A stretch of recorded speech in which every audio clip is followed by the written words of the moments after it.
Yo, what's up, guys? Oh, Lord. It's been a long week. Oh, man. How are y'all? Happy Friday. Yo, Dallas. Vincent. Kat. Yef. What's good, guys? Happy Friday. I hope y'all are having a good weekend. Oh, man. I'm busy all fucking week, man, with VA. This shit is like... This shit's not fun, guys. It's not fun in the slightest. I thought that simply getting my discharge upgraded, I thought that that was going to be the hardest part, dealing with lawyers, dealing with the DOD, that kind of stuff, filing the paperwork, my medical records. I thought that that truly was going to be the most difficult part. Child's play. Compared to the shit that I'm having to do right now. Call this person, talk to this person. Oh, actually, you got to go to this building. Oh, actually, you got to talk to that person. Actually, that's not the person to talk to. Oh, she told you to talk to me? Well, that's wrong. I'm not the person.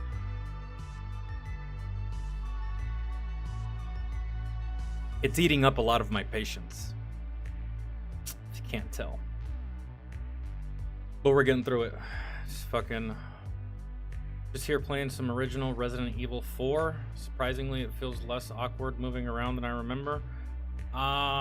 Resident Evil 5, I played the shit out of my first deployment, and I beat it on every single difficulty. And if you beat the game on every single difficulty, you unlock infinite ammo for, I want to say, all of your weapons.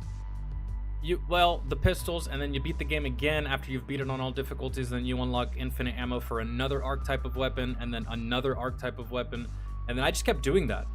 And I got really, man, I wish I would have been able to record, dog. Like, I was killing it. Unlimited power, yeah, all that shit. And the reason I could do that is because I was deployed, man. Sometimes I was just bored as fuck, and I would just play Resident Evil 5 for just like all day. All day. And the only time I would not play is if I had to either go shit or go to the dining facility to eat and sleep. So did a lot of that. Did a lot of Call of Duty. I had a battle buddy that was also a baseball fan like me. We played a lot of baseball games together, like 1v1s and stuff like that. So my dad said the VA was more annoying than actually being in the Navy. It's a toss-up, man. It's a toss-up.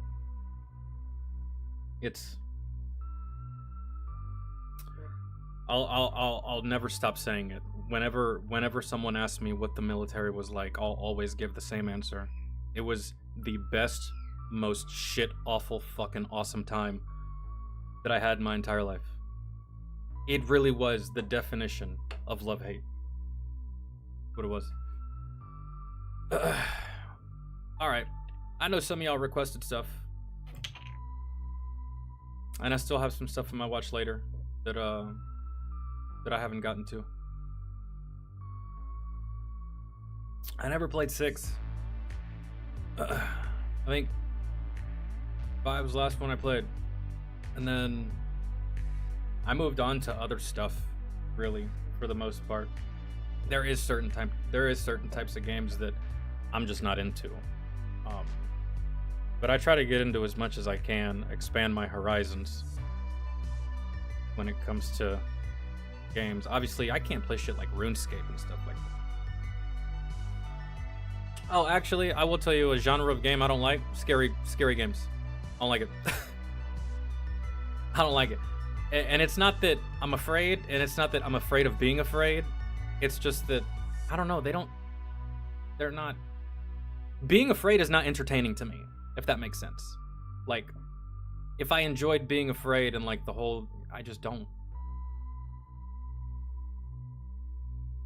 But with Resident Evil kind of toes that line. I'm talking like actual horror games where you're just like walking down a fucking library and some weird little fucking child creeps out of the fucking corner, and then you get scared, you turn around, and there's a big goddamn monster, and it's all jump scares and shit. I'm not really into Friday Nights at Freddy's. I've never played it. I've heard about it. I've seen it a lot. Weird ass fucking little looking teddy bears and shit. But I don't know. Hold on. I don't know what we'll do today.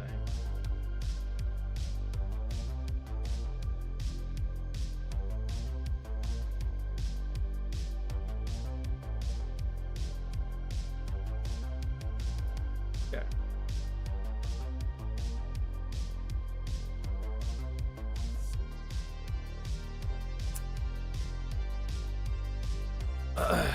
Why is Kamala Harris all up in my feed? The past day. What did she do? She said something, didn't she?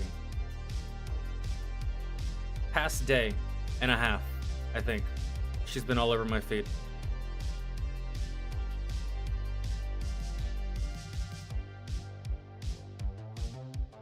I'm not used to hearing from the losers, you know what I mean? Like,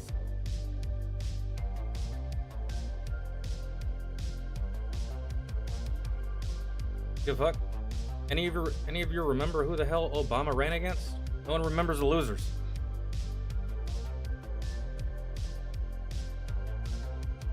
Well, we all remember.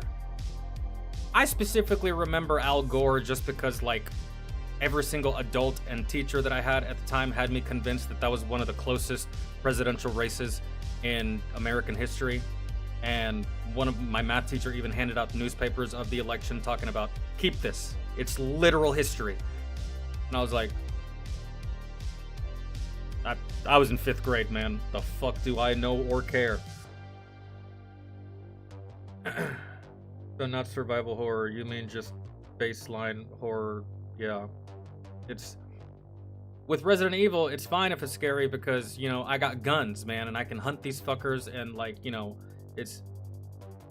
But if I don't have a gun and I'm just running around the wilderness just to run around the wilderness for the sake of getting scared by something, that's the type of stuff that I'm not into.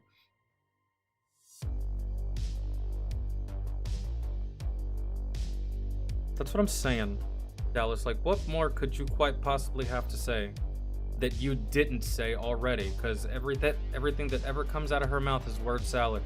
I don't understand it.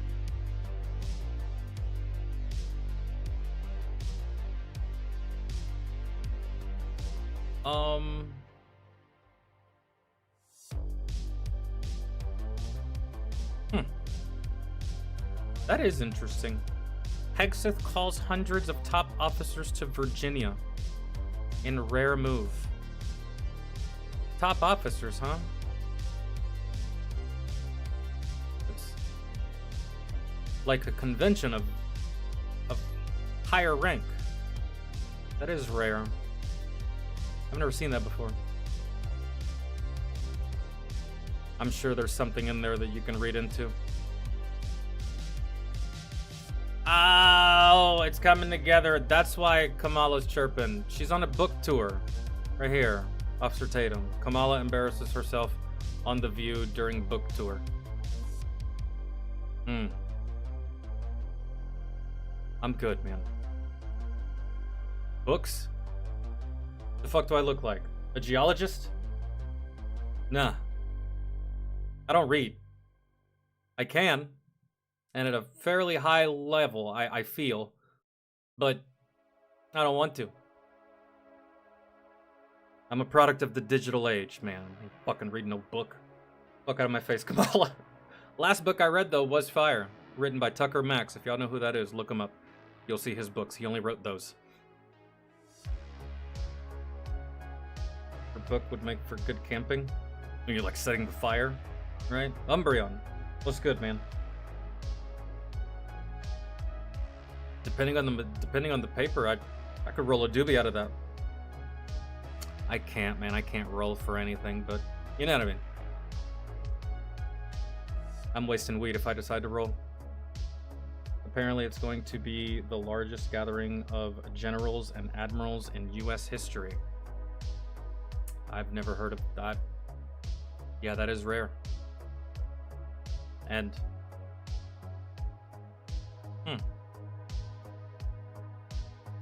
I wonder if they're gonna, I mean, surely they're gonna let the lower enlisted in on what the fuck's going on, but I wonder.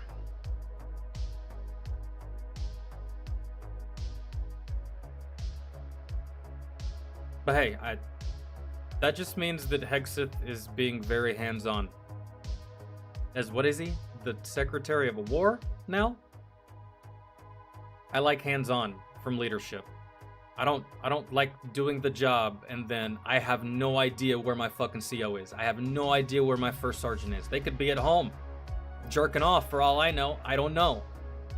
When the leadership is in the mix with me and he's involved in what the fuck I'm doing and he's involved in, you know, my daily thing, it's motivating. It makes you want to do more, right? Because the top dogs are there with you. But when they're nowhere in sight, you can't fucking find these bastards. Hopefully Hexeth addresses that shit, man.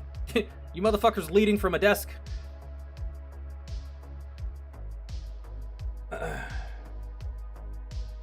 Maybe they're talking about who was playing War Thunder. They got everybody together, right? Kind of like that scene from the Avengers. That man's playing Galaga. He didn't think we noticed, but we did. Hexeth's getting everybody together. Who is it? Who the fuck is it? Oh, I want names. Okay. Still don't know what we're doing. Book I'm reading currently is the what? The Smithsonian on Vietnam. Nice.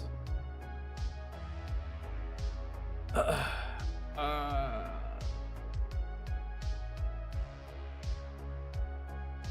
need to pull up Discord because there is some stuff in there that y'all put. And this is some shit we haven't seen. The most racist Karen on the planet. Don Lemon humiliated by National Guard. Baby Trump's wildest debate moments yet. Try not to laugh. I recorded this one and uploaded that one. I did this one, I just haven't taken it off. I uploaded that one. I uploaded that one. I uploaded this one. I gotta clean this shit out. Okay. And then let me pull up Discord real fast.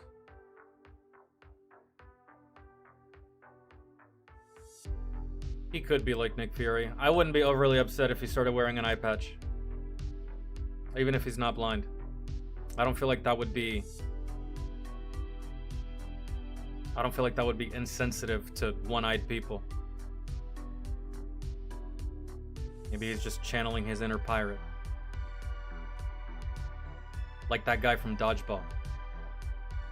Remember? Steve? Arrgh, Steve the pirate. Is at your service.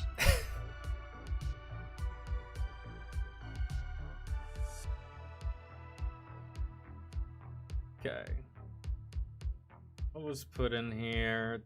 Teacher-student meme compilation. Oh, we need Drago here for that. The most disturbing non-horror film you'll ever watch. Okay.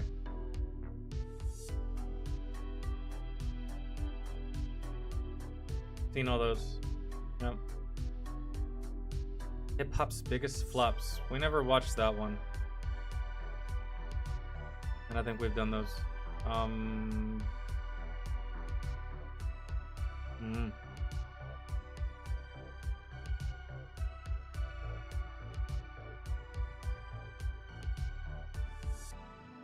Is Christian here? I don't even think he's here. He did put this in the thing.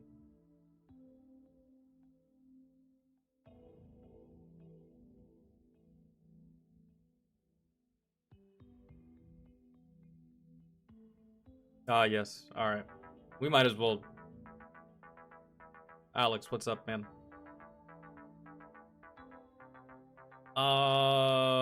Let me check out one or two, Vince, and then we'll get to that one. I'm down. Most gangster Green Beret. I mean, I feel like it's just getting out of hand now, man. Who could be more gangster than Roy Benavides? Right? But still. It's probably a good story. Oh, there's this one by Popo Medic that we didn't check out. And then Battle of Tora Bora. Alright. Oh, The Hunt for Osama. Is Ruth here? Nah, I think he's at work.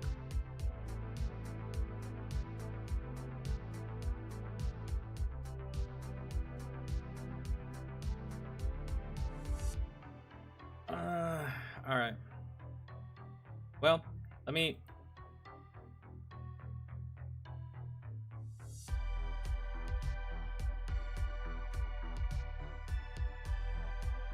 I'm gonna check this and hold on. And probably Popomedic. Oh, and there's a Try Not to Laugh, but we need Katai here for that. By Adik the One. We haven't done that one yet.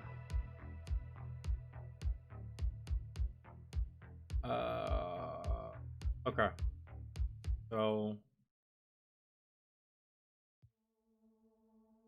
yeah, we'll do Popomedic.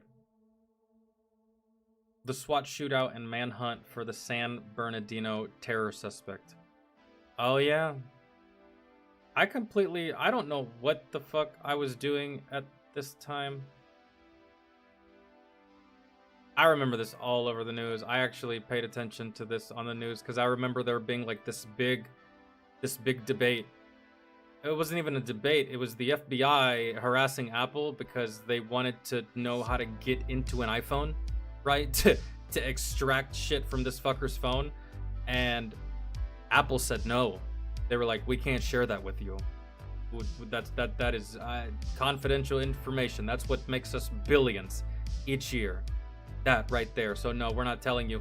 And I guess it like sparked some kind of debate like on if Apple was doing the right thing or if they were doing the wrong thing or if the FBI was. It was just a whole thing. And it went how it went.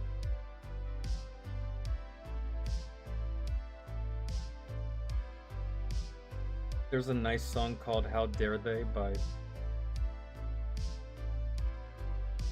Oh shit, we'll have to do that on Twitch. We can't do music here. We can do whatever we want on Twitch though.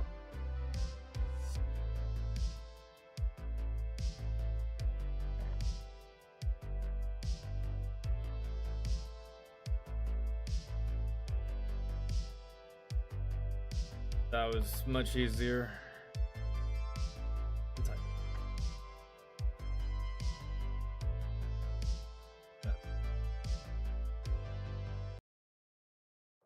Wednesday, December 2nd. Oh shit, we're getting right to it. There's no ad. Fucking shocker.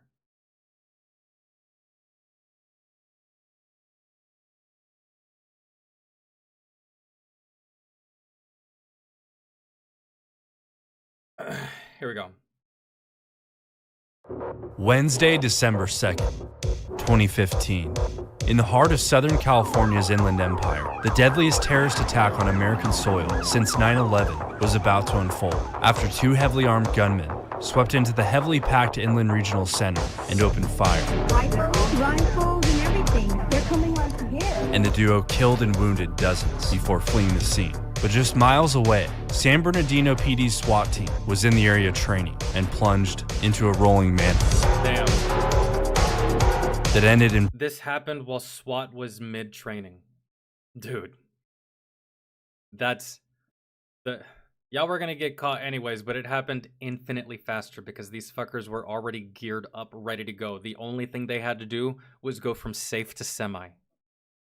Broad daylight, with hundreds of police officers from sprawling agencies, unleashed... Where did they go into again and unleash hell? I didn't even... A regional center? Attack on American soil since 9/11 was about to unfold after two heavily armed gunmen swept into the heavily packed Inland Regional Center and opened... Inland Regional Center. Well, I don't even know what kind of building that is, but I'm assuming a lot of people work there. Maybe it's a city building, I suppose. Or maybe like some kind of civic center of some kind. Either way, it's packed with people. I had to get a grasp for what it was. Fire. Because that's one thing that I just didn't really care about or really know all that much when this did happen. I just knew that they had shot a whole bunch of people. I just didn't know exactly where. Rifles and everything. We're gonna fast forward a little bit. Roth, you're here. This is your video. Perfect. A rolling manhunt that ended in broad daylight, with hundreds of police officers from sprawling agencies, unleashing one of the most violent urban gunfights in modern law enforcement history. Information for units holding a shots heard in the area 1365 South Waterman. 1365 South Waterman, we're getting for their calls. Call number 6127. We are in pursuit of the suspect vehicle. We've got shots fired out the back window.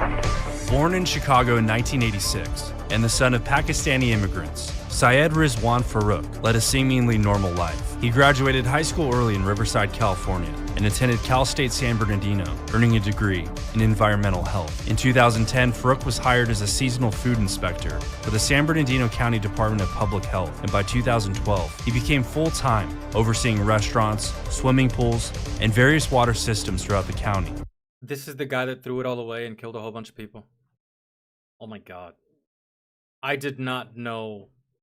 I didn't know the shooters, man. I just saw this on the news, and then the news immediately turned to, you know, talking trash about the FBI and Apple, and there was a whole conversation because they were trying to get into their phones, and Apple, I'm telling you, it was a whole thing. I didn't know the history of the shooter, so he must have got radicalized hard somewhere at some point, either close to the end of college or maybe at least 6 months to a year prior to this. From the outside, he blended in, a model employee on paper, and colleagues described him as respectful, maybe socially awkward, but never hostile. Farouk was different, and a devout Muslim, intensely devout, even making a pilgrimage to Mecca in 2013, where he attended mosque twice a day, every day. He was always serious, never discussed politics, never tipped his hat, and in secret, he was already radicalizing. And this is where he would meet his soon-to-be accomplice, Tashfeen Malik, a Pakistani native, raised partly in Saudi Arabia.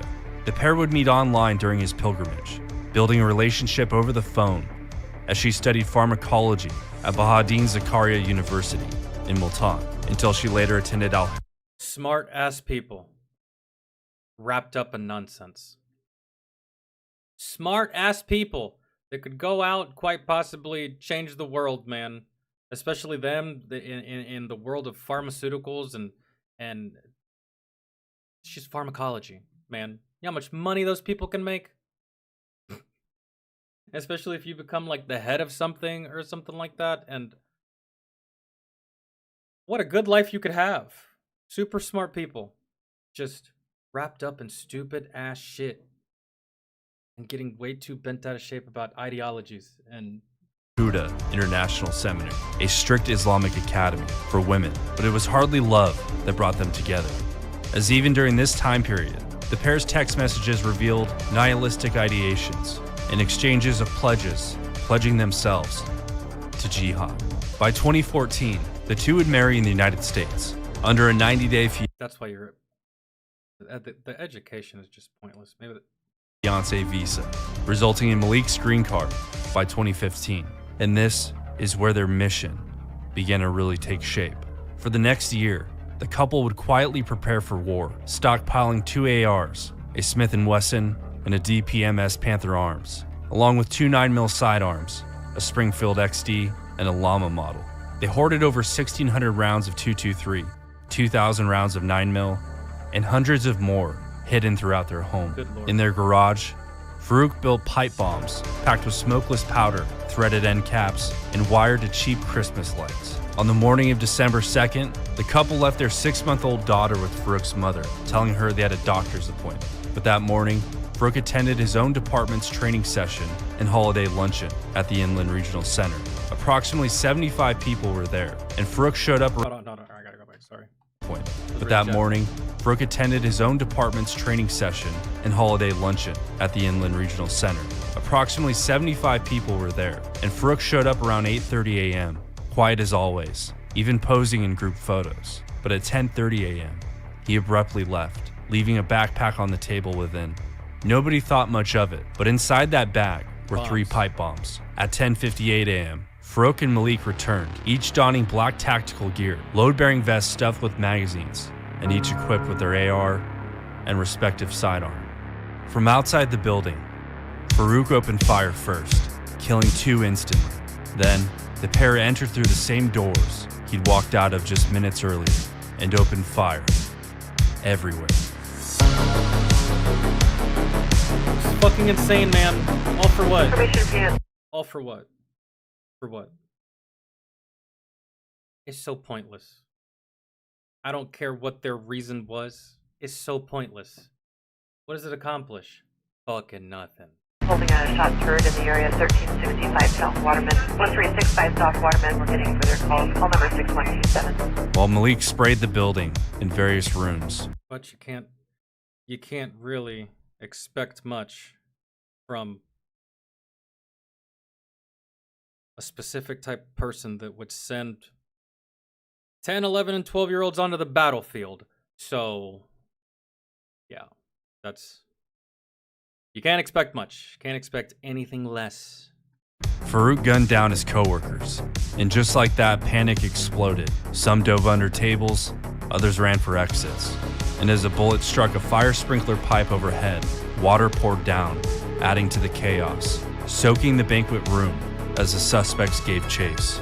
The two fired over 100 rounds in less than 3 minutes. One man was killed shielding a coworker, and 3 others tried to rush Farouk, but all 3 were shot.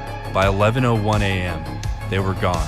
We do not know if we still have an active shooter. We supposedly have 2 down inside. We'll be making inventory. 2 San Bernardino police John, what's good, man? officers arrived on scene. Then, Wave 1 of the cavalry. Wave 1.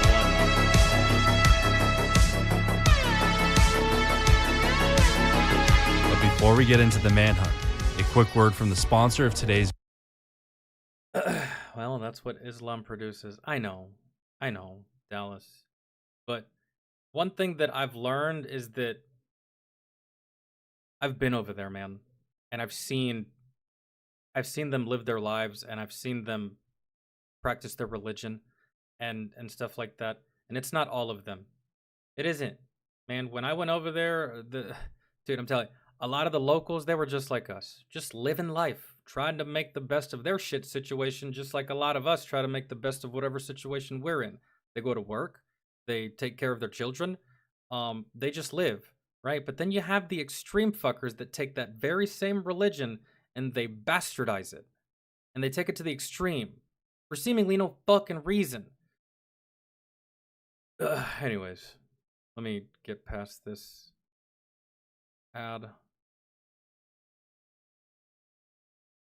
You don't need to subscribe monthly to multiple apps, or it consolidates everything you need into one convenient place. 9 a.m. The San Bernardino Fire Department blasted out a tweet. Active shooter, Waterman Avenue. Road shut down. At 11:14 a.m., Fortune hit. The San Bernardino Police Department's SWAT team was already in the area training, only a few miles away. They broke off. John, thank you so much for the 20, man. You didn't have to do that, but I love you for it. If there's anything you want me to check out, anything you want me to watch, let me know, because that would be same-day request type shit, right? Donation request, so I truly appreciate you, man. Often raced to the scene, arriving within a cold 11 minutes.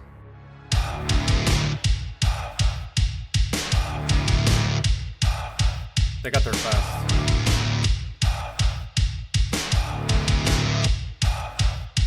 They don't know it, but if I did know it, you know how afraid I would be seeing this many SWAT teams coming after me? Now they are reporting that they are telling people, all authorities and first responders, to evacuate the building because apparently they have found a suspicious device inside. By 11:25 a.m., they breached, and victims were everywhere, bleeding, soaked, and shell-shocked. Patrol officers set up triage initially near the entrance, but relocated the area across the street to allow rescue to enter the scene.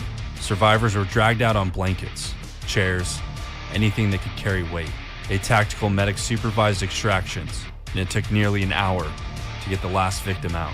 By noon, nearly 300 law enforcement officers from city, county, state, and federal agencies had responded. The building was locked down, and the pipe bombs discovered within were assigned to an ATF task force in conjunction. The pipe bombs haven't even gone off yet? What was the point of... You put them there, left, came back, shot everybody, left again, and the bombs still haven't gone off? At what point were those... Did you do it wrong, Farouk? Did you fuck it up? I don't know. With SBPD and the Sheriff's Explosives Team's bomb squad. The scene was secure, but the shooters were gone. Leads poured in, with many witnesses reporting they fled in a black SUV. Lincoln 3, we're being advised that one suspect fled in a black SUV westbound from the location. And a name came back quick, Syed Farouk, the co-worker. At around 3 p.m., plainclothes investigators spotted Farouk's rented black Ford Expedition, leaving his home in Redlands. They tailed it. In a swift Y'all didn't immediately leave the state after doing this? God, y'all are retarded. response, law enforcement from every level Did you really go back home after this? converged to the tail. Among them, the Tactical Hammer, the SWAT team from San Bernardino PD and the Sheriff's Department, who arrived by 3:06 p.m. It just baffles me that they planned it out for this long, but their exit strategy was retarded. rolling out armored Bearcats and a specialized breaching vehicle known as the Rook. They weren't there to contain, they were there to destroy. to end it. Yeah. And this tale quickly turned into a moving standoff through American suburbs. That is until That's Farouk crazy. turned onto East San Bernardino Avenue at 3:08 p.m. Oh my fucking God, look at all those cops! We're in pursuit of the suspect vehicle. We've got Oh my God. shots fired out the back window. I remember seeing this on the news, but I don't, Jeez. Oh my gosh. Guys, they just shot at my house right now. It's cops all over the yard. Holy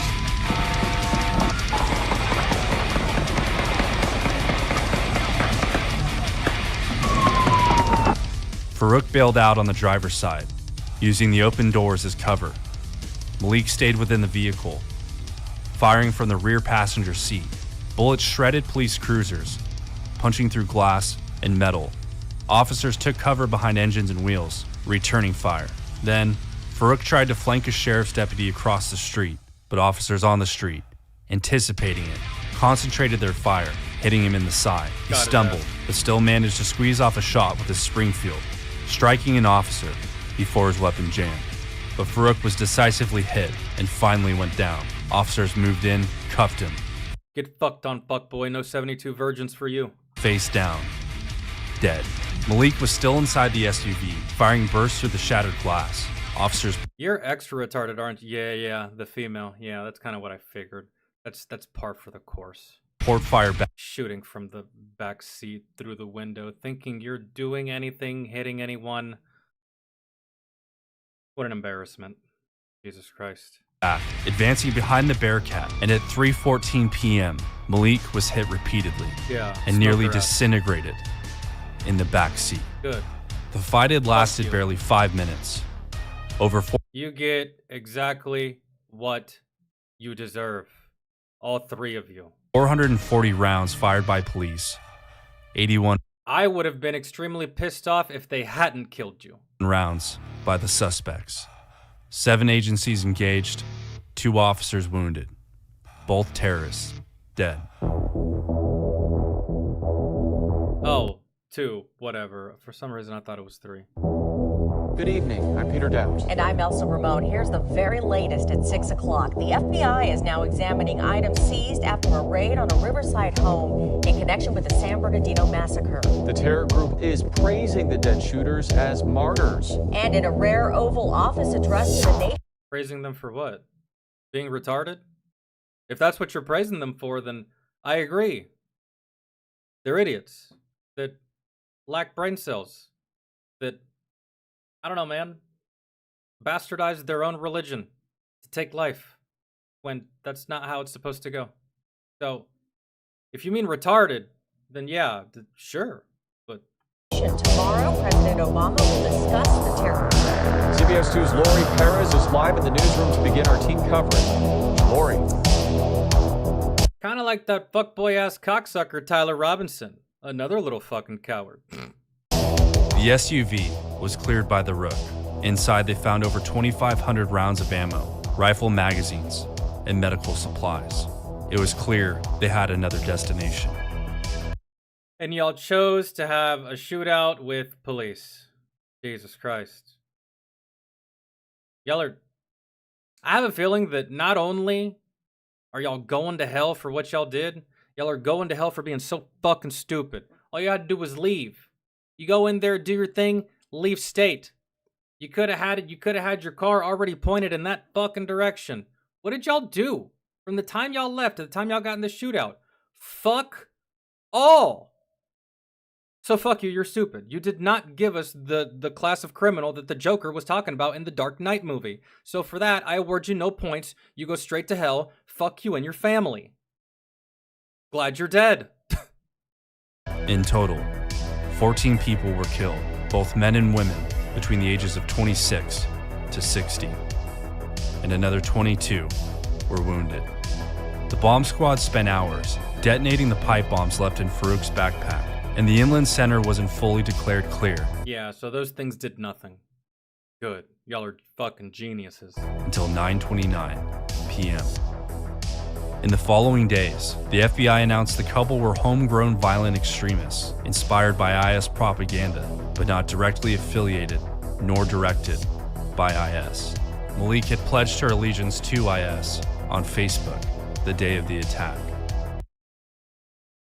That just goes to show you how fucking pathetic your organization is. Y'all take pledges via Facebook. That's cringe and sad. Imagine if America built their army off of fucking pledges and recruits on Facebook. Pathetic. Their friend and neighbor, Enrique Marquez Jr., who had bought the rifles years earlier, was later arrested. He admitted to plotting earlier attacks So there was 3. with Farouk in 2011, an attack on a community college, and an attack on rush hour traffic on the 91 freeway. The college, I understand. An attack on the freeway? What do you think this is a... Did y'all really think y'all were in a Die Hard movie and John McClane was gonna show up and try to stop you? I can't with these people. John with the 10. The Lore Lodge... Hold on. The Lore Lodge new video? I'm so down. John with the... Yeah, Jonathan with the 10. Have you seen JD Delay's video from 2 days ago about what will happen to Tyler Robinson in prison? If you haven't, it's hilarious. It's called Charlie Kirk Killer Won't Make It in Prison. I'm down to watch it after this. But before that, because it's just the order in which they came in, John, I'll do yours first, and then the other John, I will do yours. Just Jonathan, I'll do yours after John's. So many Johns. Okay. The attack on the freeway makes no fucking sense. I don't even understand. You know, y'all really did peak with 9/11. Since then, y'all haven't been able to replicate dick when it came to that. That was like y'all's highest moment, and you will never get there again. Sorry. Tough titties. Y'all suck ass. Man. Christian, what's good? How are you? Both plans were abandoned. But we all know y'all suck ass, man. We mopped y'all all. And in 2020, Marquez was sentenced to 20 years in prison. False sense of confidence. False sense of confidence. It's really easy to shoot at unarmed people, and then you think you actually did something. Hey guys. You can suck my fucking dick. You did nothing. And I've mopped several of you fuckers over the course of time, and guess what? It was easy. But all right. That's enough talk about the mentally inferior, because terrorist, am I right? I guess.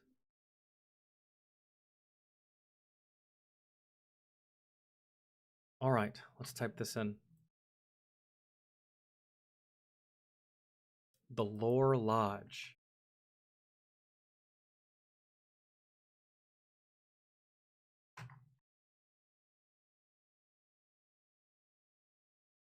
Is something luring hikers off trail in Olympic National Park. I'm down.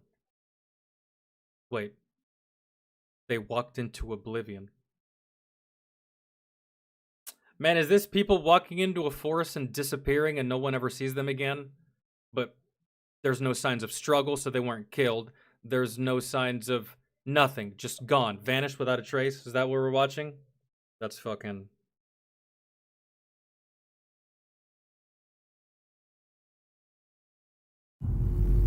Captain Z, what's good?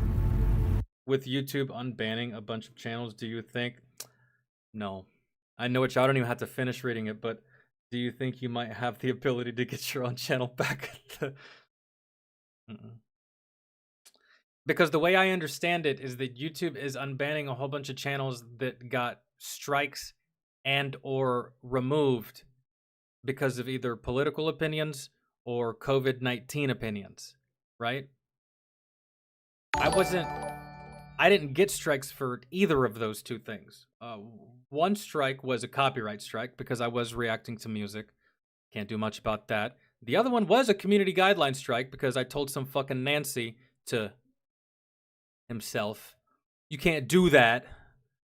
And then the third one, no fucking idea. Could have been for anything. I during the appeal, I asked them, I was like, yo, what was the third strike for? I know I'm banned, but can you at least tell me what it was for? And they were like, I don't know. So I don't think so. I would hope so. That'd be cool, right? That would be something. But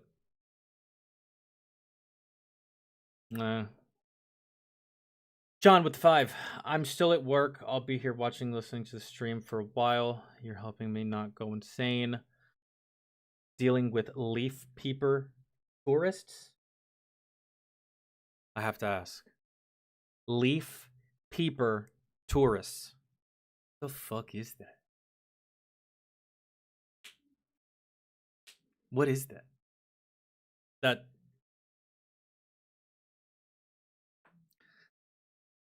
That sounds like it's illegal. A leaf peeper.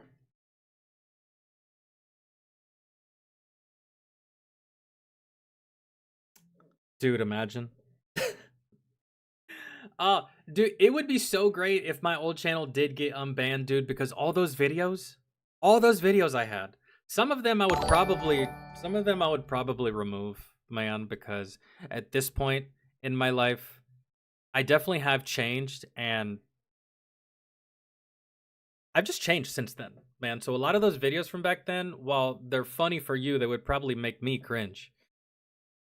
So, but it would be cool to see again. That'd be awesome. John with the 2. Tourists that come to Maine to watch leaves change. For real. Does that not happen everywhere? It's called autumn. And I thought that happened everywhere. Do the leaves not change in certain states? Because I'm starting to see a little orange and a little light green on the trees here in Virginia.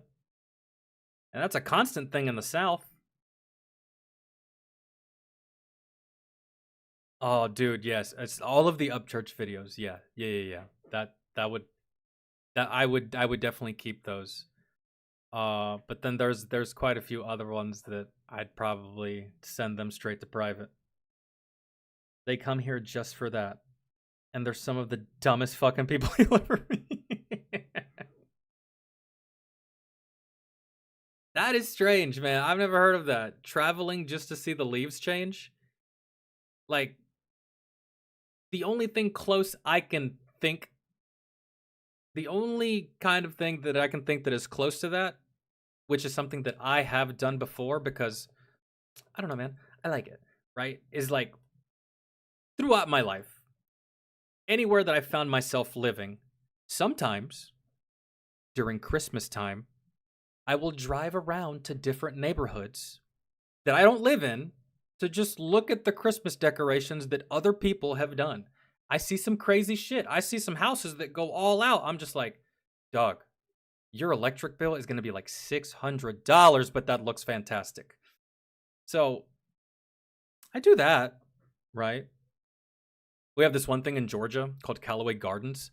And they do this thing called Fantasy and Lights every single year, and it's just a Christmas light show, and you can either drive your car, roll the windows down, or you can take a trolley. Lots of people drive their cars because during that time it's cold as fuck, and sitting in that trolley with the wind blowing and wind chill ain't fun. But yeah.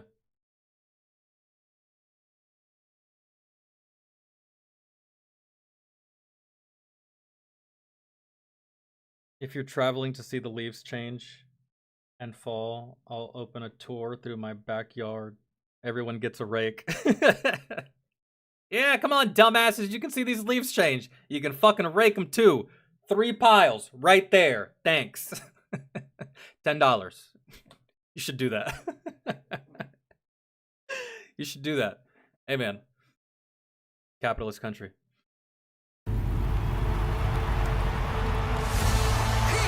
If getting lost and then turning up in weird places was an Olympic event, then today's subjects would win the gold. I'm Aiden Mattis, and welcome back to the Lore Line. This is okay, so they didn't disappear. Some of these people just got lost and ended up in weird places that they shouldn't have ended up given the direction they were walking. Right? And so it's like that strange phenomenon. It's like that strange phenomenon whenever you're driving and you see like really nice houses, and then all of a sudden, like, bam, you're in the ghetto. And then, like, I don't know, you make a left and then back to fucking nice suburban living, right? It's like, where the fuck am I? Where did I go for a second? Did I go through a portal? That's crazy.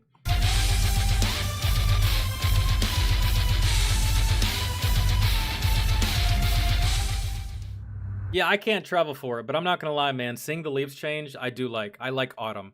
I like that one. I love Halloween. I love scaring the trick-or-treaters. I love taking my niece trick-or-treating. Fuck, I love Halloween, right? I love the vibe. I love the weather. I love that everything's changing. It's like that best moment. It's not hot, so you're not sweating. You can go outside with, like, I can go outside like this right now, but it's not super cold, so like you don't need a full-on jacket. It's just like right there. It's just perfect. And every other instance can kiss my ass, man. The intense heat and the intense cold, they both drive me insane. On January 20th, 1992, Garrett Frostman pulled into the parking lot at the Hoh River Trailhead in Olympic National Park, where he expected to find his friend and fellow University of Stuttgart exchange student Stefan Bissert. Instead, Garrett found himself waiting in the parking lot for hours, the sun inching closer and closer to the horizon. Darkness began to creep over the valley, but there was still no sign of Stefan coming down the trail. Aware that his friend didn't have any overnight camping equipment, Garrett decided to stay in the lot and wait, hoping that Stefan had simply overestimated his ability to make the hike before nightfall, and that he would eventually turn up sometime late in the night, tired and cold, but very much alive. Take it. You know, if I were gonna, I feel like a lot of these people should invest. Well, this was in 1992. I'm sure it's a lot better today, right? GPS yourself before you go out to these places. If you're a fan of hiking, if you're a fan of exploring, seeing new places, going off the beaten trail, put a GPS on your ass, man, for your own sake, for your own safety, right? And make sure that you at least tell one person where you're going. Even if it's the mailman, tell him, be like, "Hey man, if I'm not here to get the mail tomorrow, you call somebody, right?" Just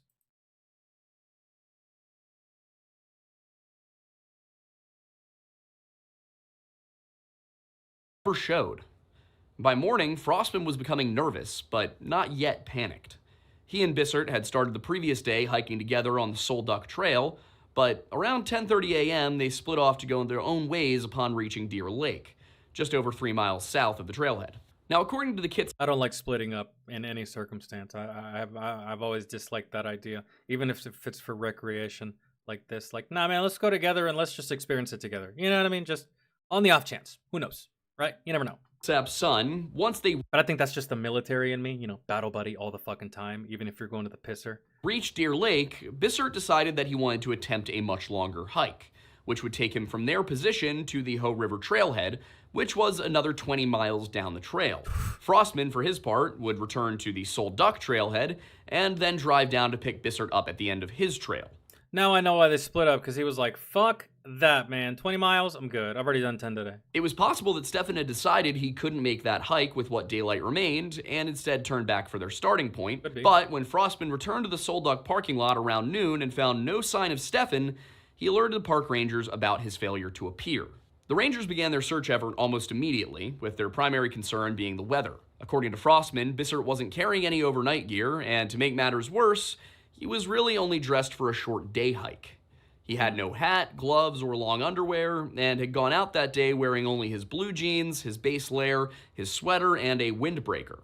The only food he'd brought along were 2 bananas and 2 oranges, and all he had in the way of survival equipment was a fire starting kit, which of course would be of limited use in snowy mountain conditions.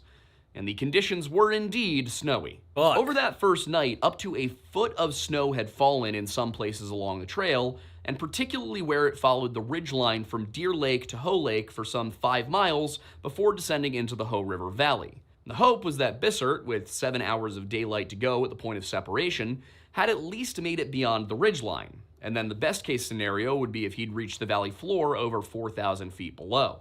There, it would be anywhere from 12 to 20 degrees warmer, with dense tree cover and even a number of campgrounds. Survival in those circumstances wouldn't be guaranteed, but it would be better than being back up in the freezing-ass cold close to the top of those mountains. If he made it down, it would certainly have been a more favorable situation. But unfortunately, by the end of the first... Yeah, that's another thing. Camping, I haven't been camping in a long time, but I did go as a kid. Well, I had no choice but to go with someone because I was a kid, right? My parents taught me how to do that, being in the Boy Scouts, but that's also something else that you never do by yourself, man.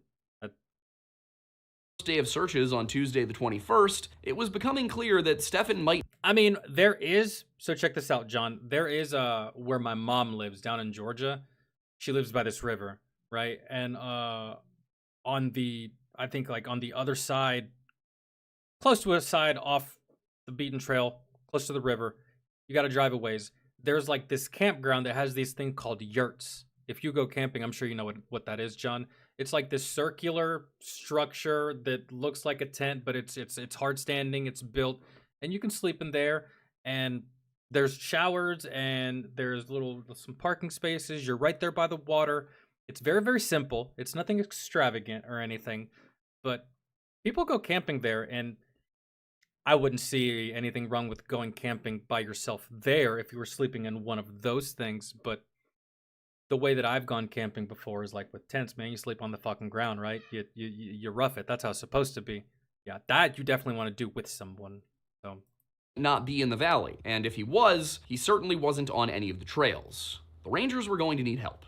That help arrived at 3:30 a.m. on Wednesday the 22nd, when members of Olympic Mountain Rescue arrived to begin searching both on the ground and from the air. The Rangers believed that Stefan had most likely gotten lost along the High Divide due to the deep January snow cover, so the primary search areas would be the Bogachil and Hoh River drainage. Dude, and they're not bad. You can actually sleep like the ones that were by my mom's. It's like it's not bad at all, and it's actually fairly comfortable. It's a bunk bed, and then it's a pull-out couch, so you could sleep like 6 people in one of those things if you wanted to. But yeah, anyways, I liked my time staying there. Whenever we did go camping, they had like fire pits and shit. It was good. To the west and east of Hoh Lake, under the assumption that Bissert may have tried to follow one of the creeks downstream in hopes of finding a more visible trail or getting out of the park. By this point, there were about 30 people involved in the search, but their efforts were hampered by intermittent snowfall and winds which swept away any visible trails. Customer Appreciation Week is here. Oh, just quick little fucking mute. Here in Maine, we sometimes get snow on Halloween. Dude, that would blow. Trying to trick-or-treat while slipping on ice? I'd be so upset. Dogs, foot patrols, and helicopters, but after 7 days of searching turned up absolutely no new information, officials had to make the difficult decision to Damn, y'all didn't even find the banana peels or anything. Suspend the search. Park spokeswoman Kat Hoffman informed the press that the Rangers believe Stefan got disoriented, injured, hypothermic, or a combination of all three while making his way across the ridge between the lakes. If Bissert hadn't wandered out of the park, then it was very unlikely that he was still alive considering the weather conditions and his lack of food or proper survival equipment, and a recovery effort would have to wait until the snows cleared in late spring. Now, this was a simple case of someone going into an area completely unprepared for what awaited him, losing his way, and then suffering the consequences. Yeah. So you may be asking, why did I include it in this video? Well, it's because I found it listed alongside 2 other disappearances within the same immediate area, both of which share characteristics of Bissert's story, and yet make absolutely no sense whatsoever. But you know what does make sense? Protecting your online privacy. So they found nothing on this guy? Like at all? Not one thing. But to find out.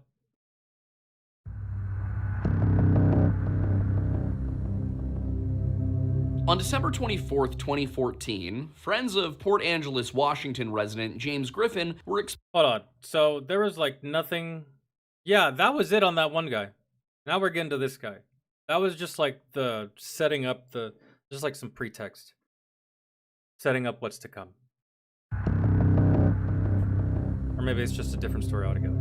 On December 24th, 2014, friends of Port Angeles, Washington resident James Griffin were expecting him to join them for a Christmas Eve dinner. It would have been one thing if he was a bit late, things happen, but James wasn't just running behind. In fact, by 10 o'clock p.m., he still hadn't shown up, he wasn't answering his phone, he wasn't at home, and when everyone really sat down to think about it, they realized that none of them had heard from or seen him in at least a couple of days. But what some of them did recall was a conversation from a few days earlier in which James had mentioned that he was planning to go for a hike in Olympic National Park on Monday the 22nd. And on the other hand, he said he was going to be on one of his favorite routes, the Olympic Hot Springs Trail, which is a short out and back hike covering less than 6 miles with only 300 feet of elevation gain. It would be hard to imagine somebody getting lost on a trail like that, especially someone as familiar with that particular trail as James was, but it was better to be safe than sorry, so they called the authorities to report him missing. Unfortunately, there is not much information to be found about the first. Bro, just throw it in there and fucking dip, and don't antagonize the skunk, because, or maybe you do and it sprays you and your boss tells you to go home, like, dog, you smell like shit, go home. You might smell like shit the rest of the fucking day, quite possibly even tomorrow too. But hey, you got to leave work early.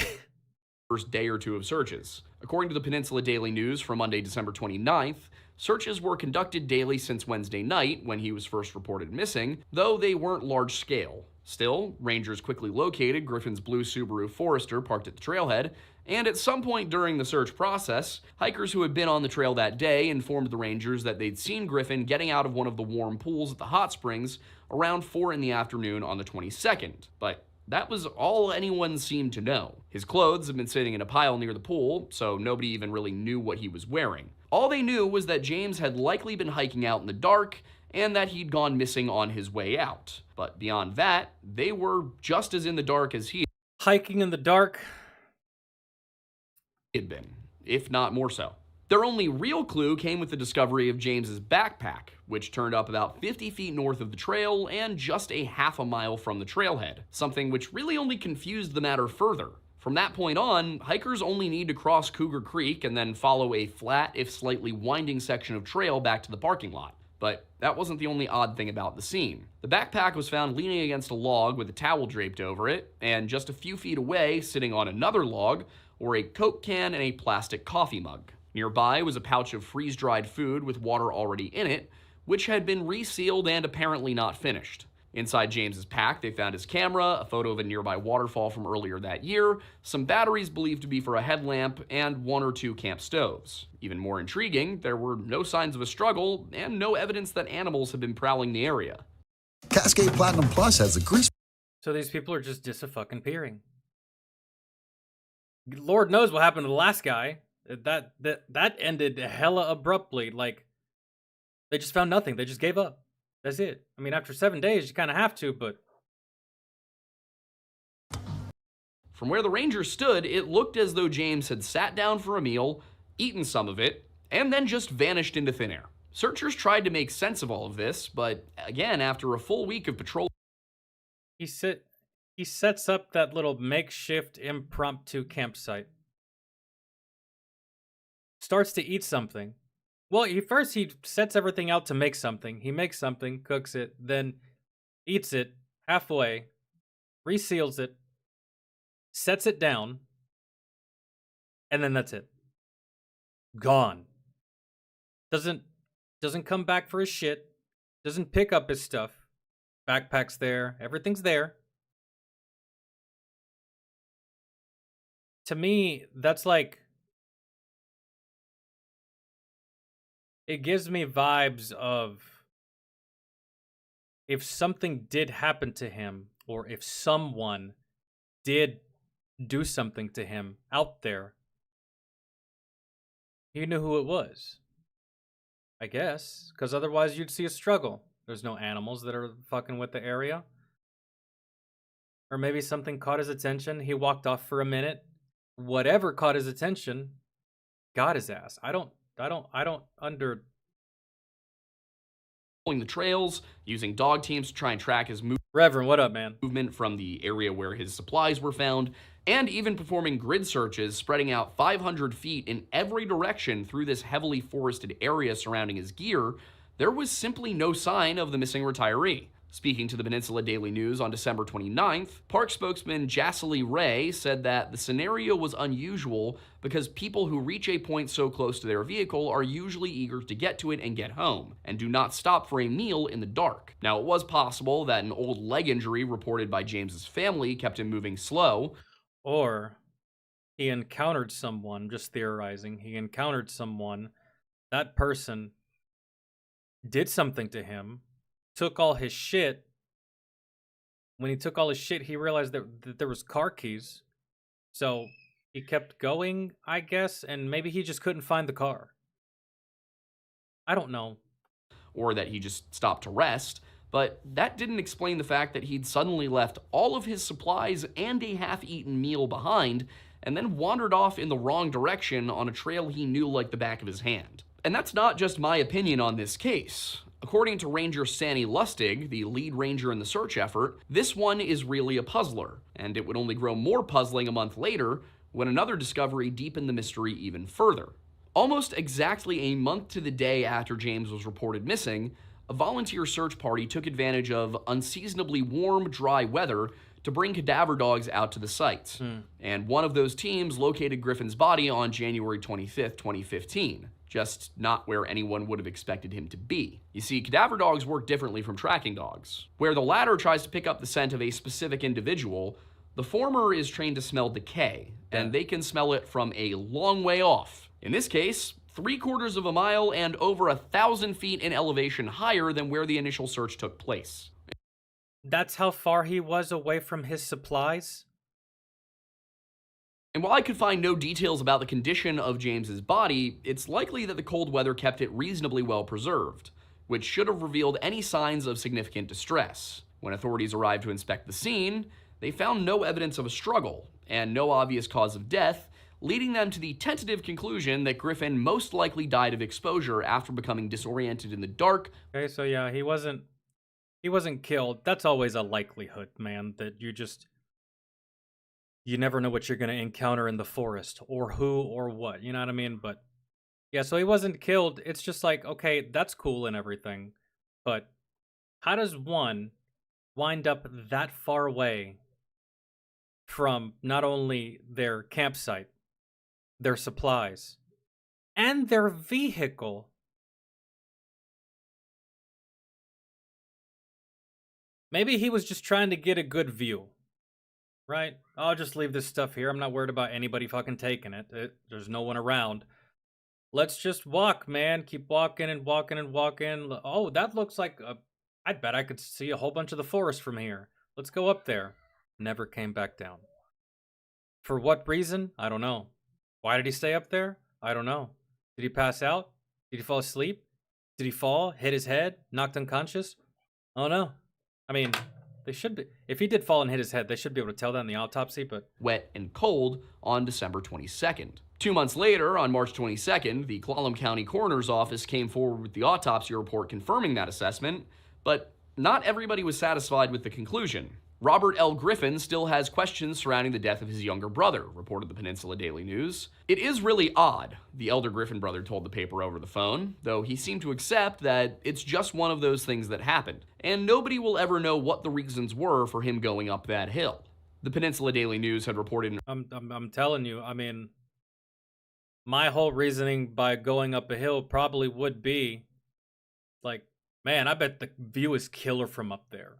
Let me go up there with a rock and throw it off, right? That most of us, I feel we think that way. I suppose we see a cliff that we know we can get to. We're not going to do no unimaginable shit, right? Like no Mount Everest type stuff. But if we see something reasonable, like, I think I can get up there, right? And then just look out, right? Get a bird's eye view of everything. Sure, maybe take some pictures. He did take a picture of a waterfall. But let me guess, he didn't have his camera there with him. Just early February, that why James Thomas Griffin set off at nightfall in the cold rain up a steep, densely forested slope on a... Never mind. At night, what view? There is none. What? I don't know. Deadly hike remains a mystery, and the release of the autopsy hadn't changed that. There were still no signs of a struggle, no internal or external trauma, and no controlled substances that would result in any hallucinogenic high or experience. And the authorities concluded that it appears Griffin's death was unplanned and that it occurred without intent. So, I don't know.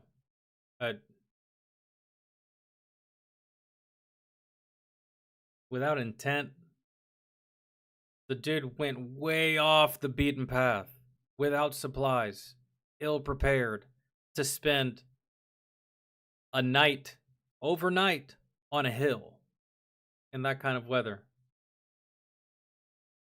I mean, I don't want to sit here and say that it was on purpose, but I mean, he intentionally went up there and forgot all of his shit and didn't bring anything with him. So, I don't know. Though he was grateful for the closure, Robert had the same questions that anyone looking at James's disappearance would. Chief among them, why did he do that? That's what I'm saying. Why? It was the Lady of the Lake, man. The Lady of the Lake posed as like some fucking... There's some really attractive woman, flashed her boobies, and he's like, oh, I don't know, man. Oh, shit. That he might have suffered a medical event, such as a stroke, but if the autopsy found any evidence of such a thing, it didn't make it to the press. Now, hypothermia is a reasonable conclusion for how he died, but without something to indicate a medical issue, the autopsy didn't do anything to explain the glaring issue. The glaring issue is that if he goes up to that hill and he falls asleep, I feel like the cold is going to wake him up before he flat out succumbs to hypothermia. You know what I mean? Or is that not the way hypothermia works? I feel that, bro, if it's kind of warm outside right now, if I go out there and fall asleep and then I'm still out there at 2 o'clock in the morning, I feel like the cold is going to wake me up before I die, right? And then after I wake up, if I still can't get warm, chances are I'll probably pass the fuck back out again because I just can't take it, right? But I don't know. I feel like at some point he wakes up and is like, oh, fuck, man, it's raining. I'm freezing. I'm still on this damn hill. Let me get back to my place. But that didn't happen either. Of why he left his gear behind in the first place. So far as I can tell, there was no evidence that Griffin had any mental health issues. In fact, the Peninsula Daily News reporting from December 28th argued precisely the opposite. There have been stories of people who wandered off into the woods to die on their own terms, but authorities also concluded that his death did not seem like it was intentional, self-inflicted or otherwise. If it wasn't a medical issue, and it wasn't intentional, then why did he seemingly randomly seal up his food, get up, and then walk 1,000 feet uphill? Rangers suggested that he'd become lost, but that... You don't become lost, but... That doesn't really make much sense either, unless he'd become disoriented first. Now, hypothermia can do that, but usually not at the stage where you can still walk up a steep hill for 1/3 of a mile. That's what I'm saying. saying. In order to get that cold, he would need to have decided to not use either of the stoves he had to start a campfire. Yes. One could argue that he was hypothermic by the time he stopped to rest and was too out of sorts to even think about building a fire, but considering that he must have used one of the stoves to boil water to rehydrate his meal, it seems unlikely that his faculties were inhibited enough to forego that opportunity. The only part of the narrative that I think doesn't have serious issues is his decision to stop and eat a meal. He had a leg injury which slowed him down, and if he felt like he needed to rest before tackling the last stretch of trail, it would have made sense to use that time to eat. It wasn't going to be any more comfortable at the trailhead, and if he was feeling weak or cold, then the food might be just what he needed to get through that last half mile. I've been in a similar situation myself, so I would totally understand that thought process. What I don't understand is the evidence suggesting that he ate a few bites, sealed up the packaging, got the fuck up, and literally walked to his death. It almost...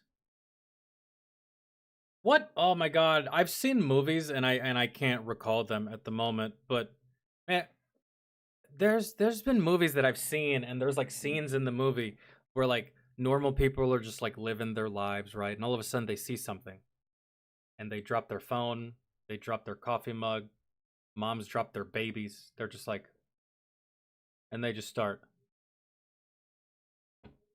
They don't know. They're just gone, man. Tunnel vision, something's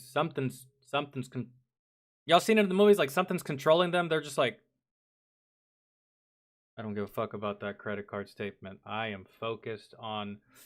There was a movie where I saw something like that, and I can't remember what movie it was. And then was suddenly struck by such a strong sense of disorientation that he scrambled up a 33-degree slope in the dark, when the only thing he would certainly have known is that the parking lot and the trail could not possibly be that far up the hill. I really think the whole thing can be summed up with the question, how do you get lost while sitting still? You know, this story would be believable if his pack was found with his body. It would be believable if the area was flat. It would be believable if he was on an unfamiliar trail. It would be believable if he was somewhere miles away from his destination. It simply is not believable, however, that he got up, walked away from his gear for no reason, and then wandered off in the one direction where he definitely wouldn't be able to find the trail. Yes. It just doesn't make sense. And neither did the disappearance of Jacob Gray 2.5 years later. Well, this is a lot more sinister, John, than I thought. I was at least in my head holding out hope that maybe like there was like some kind of paranormal aspect to it. Like this motherfucker, like he got lost, right? And people thought he was lost. But then like 3 days later, he shows back up talking about, I was looking for you guys. And everyone's like, no, we were looking for you. Where the fuck have you been? Been on the other side. But where have y'all been? And they're like, do you have any idea that 72 hours has gone by? Really? It's only been 5 minutes for me. That'd be some crazy shit, wouldn't it? No, this is just straight up, they walked out there, did some shit and died. Decapitated, what's good, man?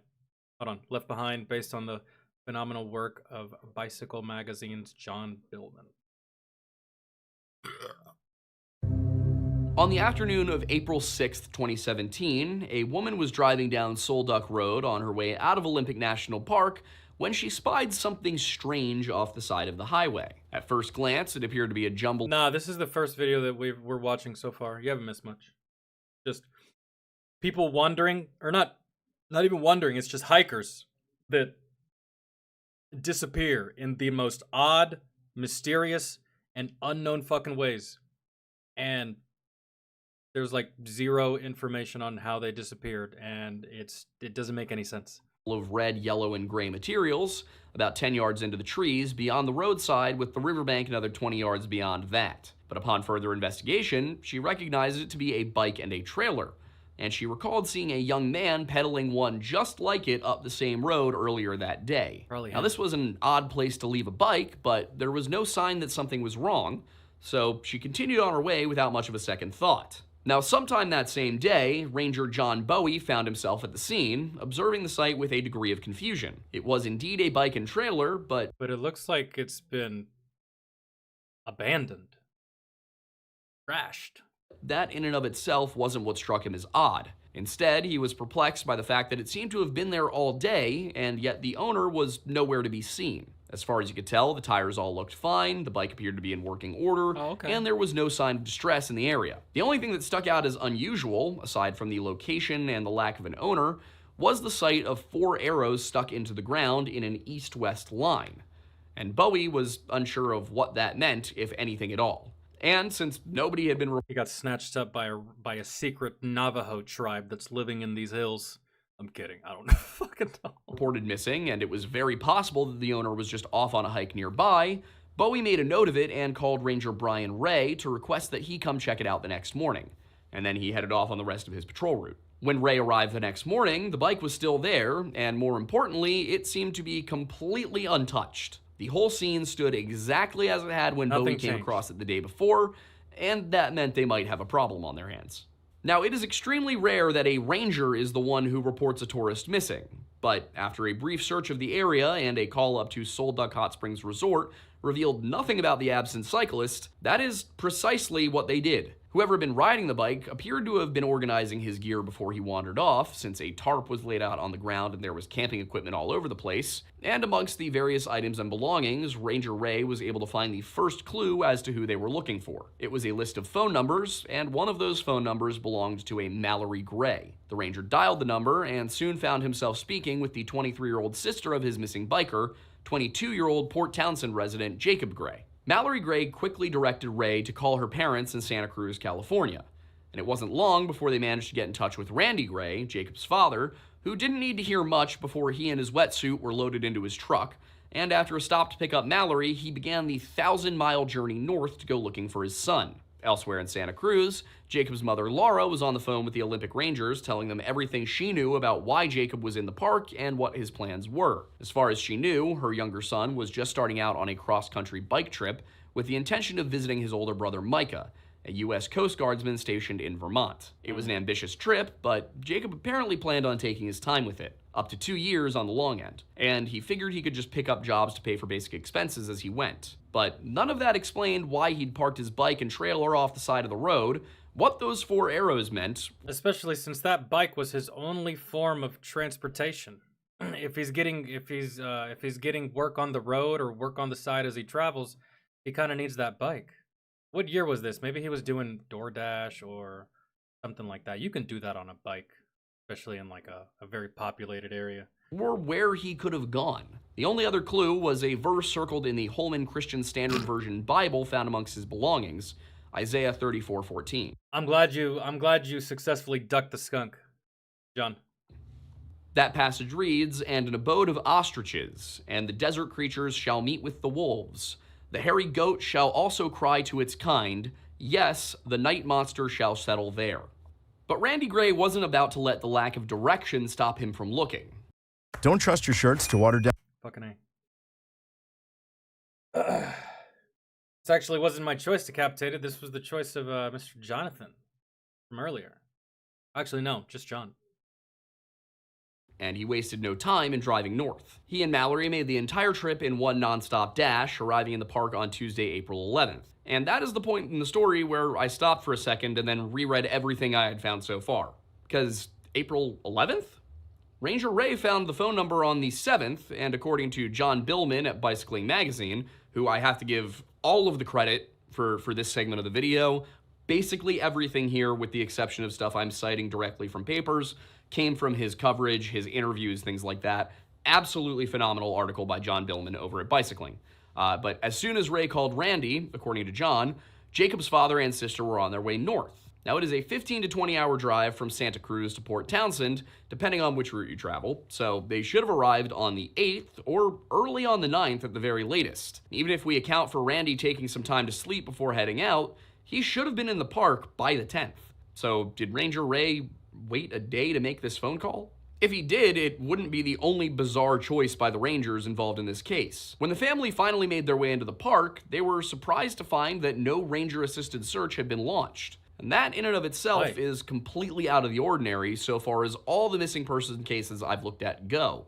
Usually it's the Rangers who are the first ones in and the last ones out in these sorts of cases, with the exception of family and friends who may stay on after official efforts are suspended. When Stephen Bissert disappeared in 1992, when James Griffin went missing in 2014, and on essentially every other occasion I looked into in the Olympics, the Rangers were quick to call in every resource they could. In this case, however, they had totally failed to contact Olympic Mountain Rescue, the Clallam County Sheriff's Office, or the Coast Guard base in Port Angeles. Why? It took some badgering from the Grays and from Laura's family, but the Park Service finally did request the assistance of Olympic Mountain Rescue on Wednesday, April 12th. Thank you. By that time, Jacob had already been missing for 6 days, and chances of finding him alive were slim. With that in mind, they looked to the water. Randy and his ex-wife's cousin, Danny Campbell, had already started searching the river the day before, mostly checking inside and beneath log jams as they worked their way down 12 miles of river. When Olympic Mountain Rescue's teams arrived on the 12th, they quickly located evidence that someone had swapped hiking boots for running shoes,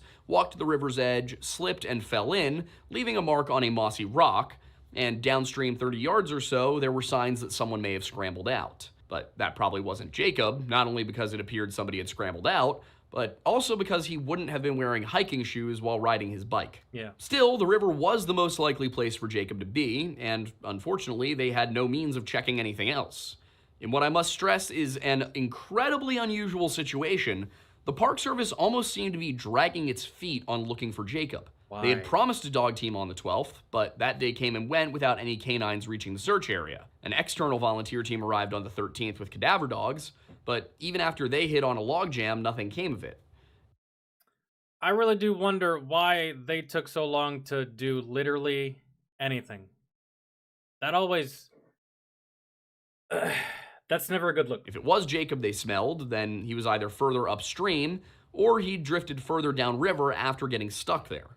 It was possible that he was further upstream, of course, as searchers did find weak old footprints in the roots of a tree that had fallen partially across the river, which went towards the west bank, but park officials said that there was no evidence that whoever left them came up the west bank. Now, perhaps the most egregious example of the Park Service's failures in this case came when the Coast Guard, eager to assist the family of a service member, Jacob's older brother Micah, offered the use of one of their helicopters and its crew out of the Port Angeles base.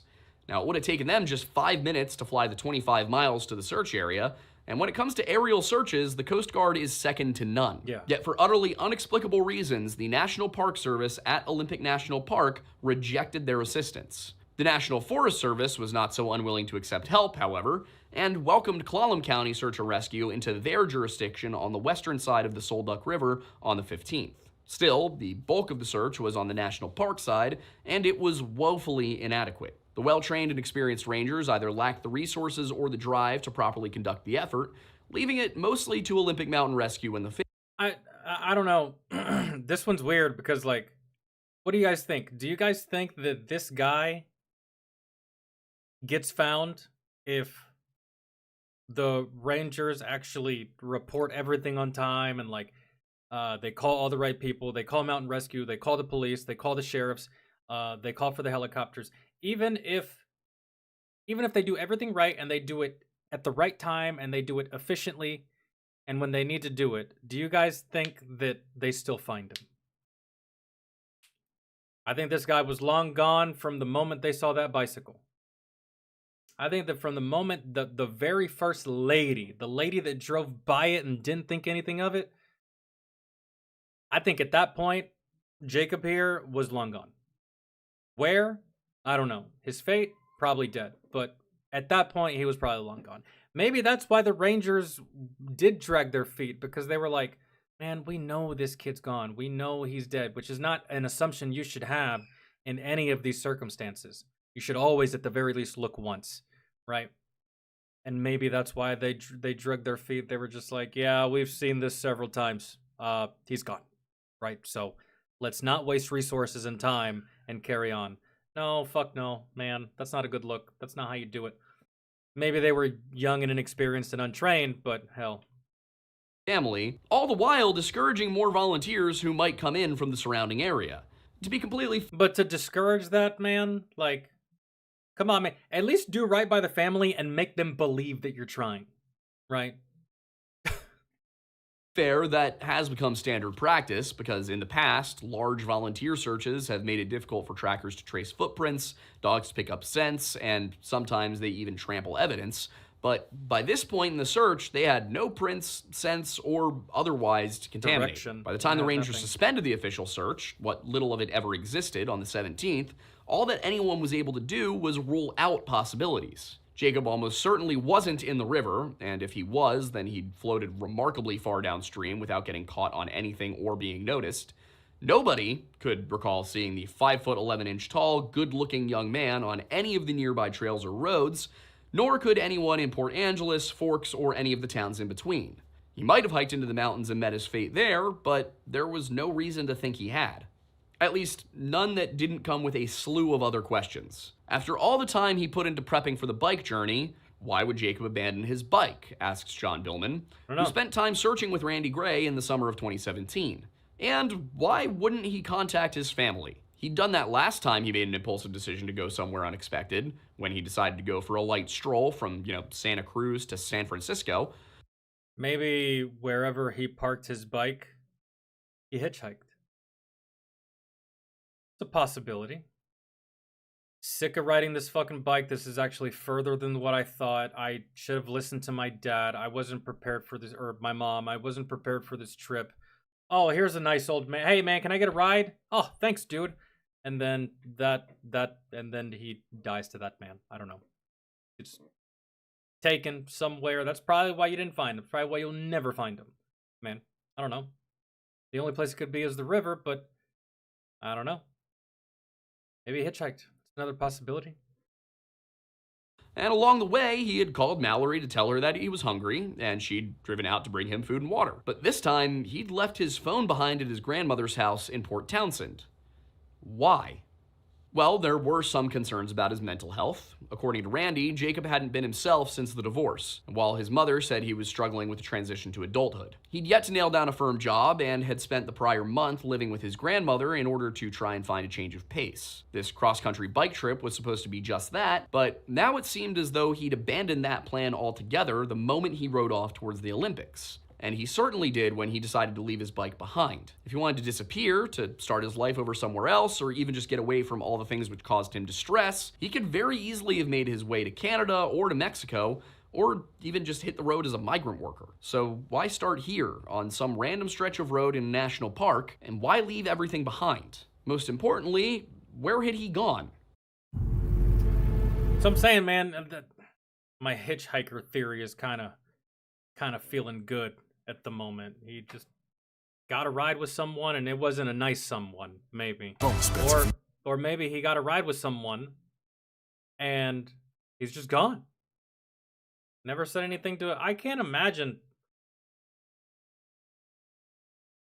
I don't know, man. I can't imagine just like disappearing and not saying anything to, at the very least, my dad. I could probably disappear and not say shit to my sisters or my mother, but I couldn't do that to my dad. There's no way. And then have him just sitting there fucking thinking I'm dead, and that, nah, man. Oh, shit. Nobody could have predicted the answer, least of all the people who actually found him. On August 10th, 2018, nearly a year and a half after he'd abandoned his bike and wandered into the wilderness, a team of biologists who made the trip into the mountains to study marmots stumbled upon what appeared to be human remains. High up on a ridge overlooking a lake and well off the trail, I'm noticing a trend with these. Way far away, off any kind of beaten path, very elevated, very secluded, very far away from their stuff. It's like they're getting separated from their equipment. Anything that they could use to survive, they get separated from it. Or they're separating themselves from it. Or something or someone is separating them from it. It's like the third instance of the same kind of thing. You leave your shit here, you go in a direction that makes no fucking sense, highly elevated. They found portions of a human skeleton, and along with them, insulated clothing, some hiking gear, a cigarette lighter, another Bible, plenty of food, and a wallet. It was Jacob, and with that, one piece of the mystery was solved, but in a manner that deepened the uncertainty about every other aspect of his death. You see, Jacob's remains weren't found downriver of where he'd abandoned his bike. They weren't found somewhere along Solduck Road or in one of the many drainages leading down to the river of the same name either. No, they were found at Hoe Lake, 15 miles from Jacob's last known location, and nearly 4,000 feet higher in elevation. While this did put the question of where he'd gone to rest, it also threw everything else into chaos. Now, it wasn't that Hoe Lake was inaccessible. It's along the same trail where Stefan Bissert disappeared 25 years earlier, and the trailhead is at the end of Solduck Road. It wouldn't even be an odd place for Jacob to put on his itinerary.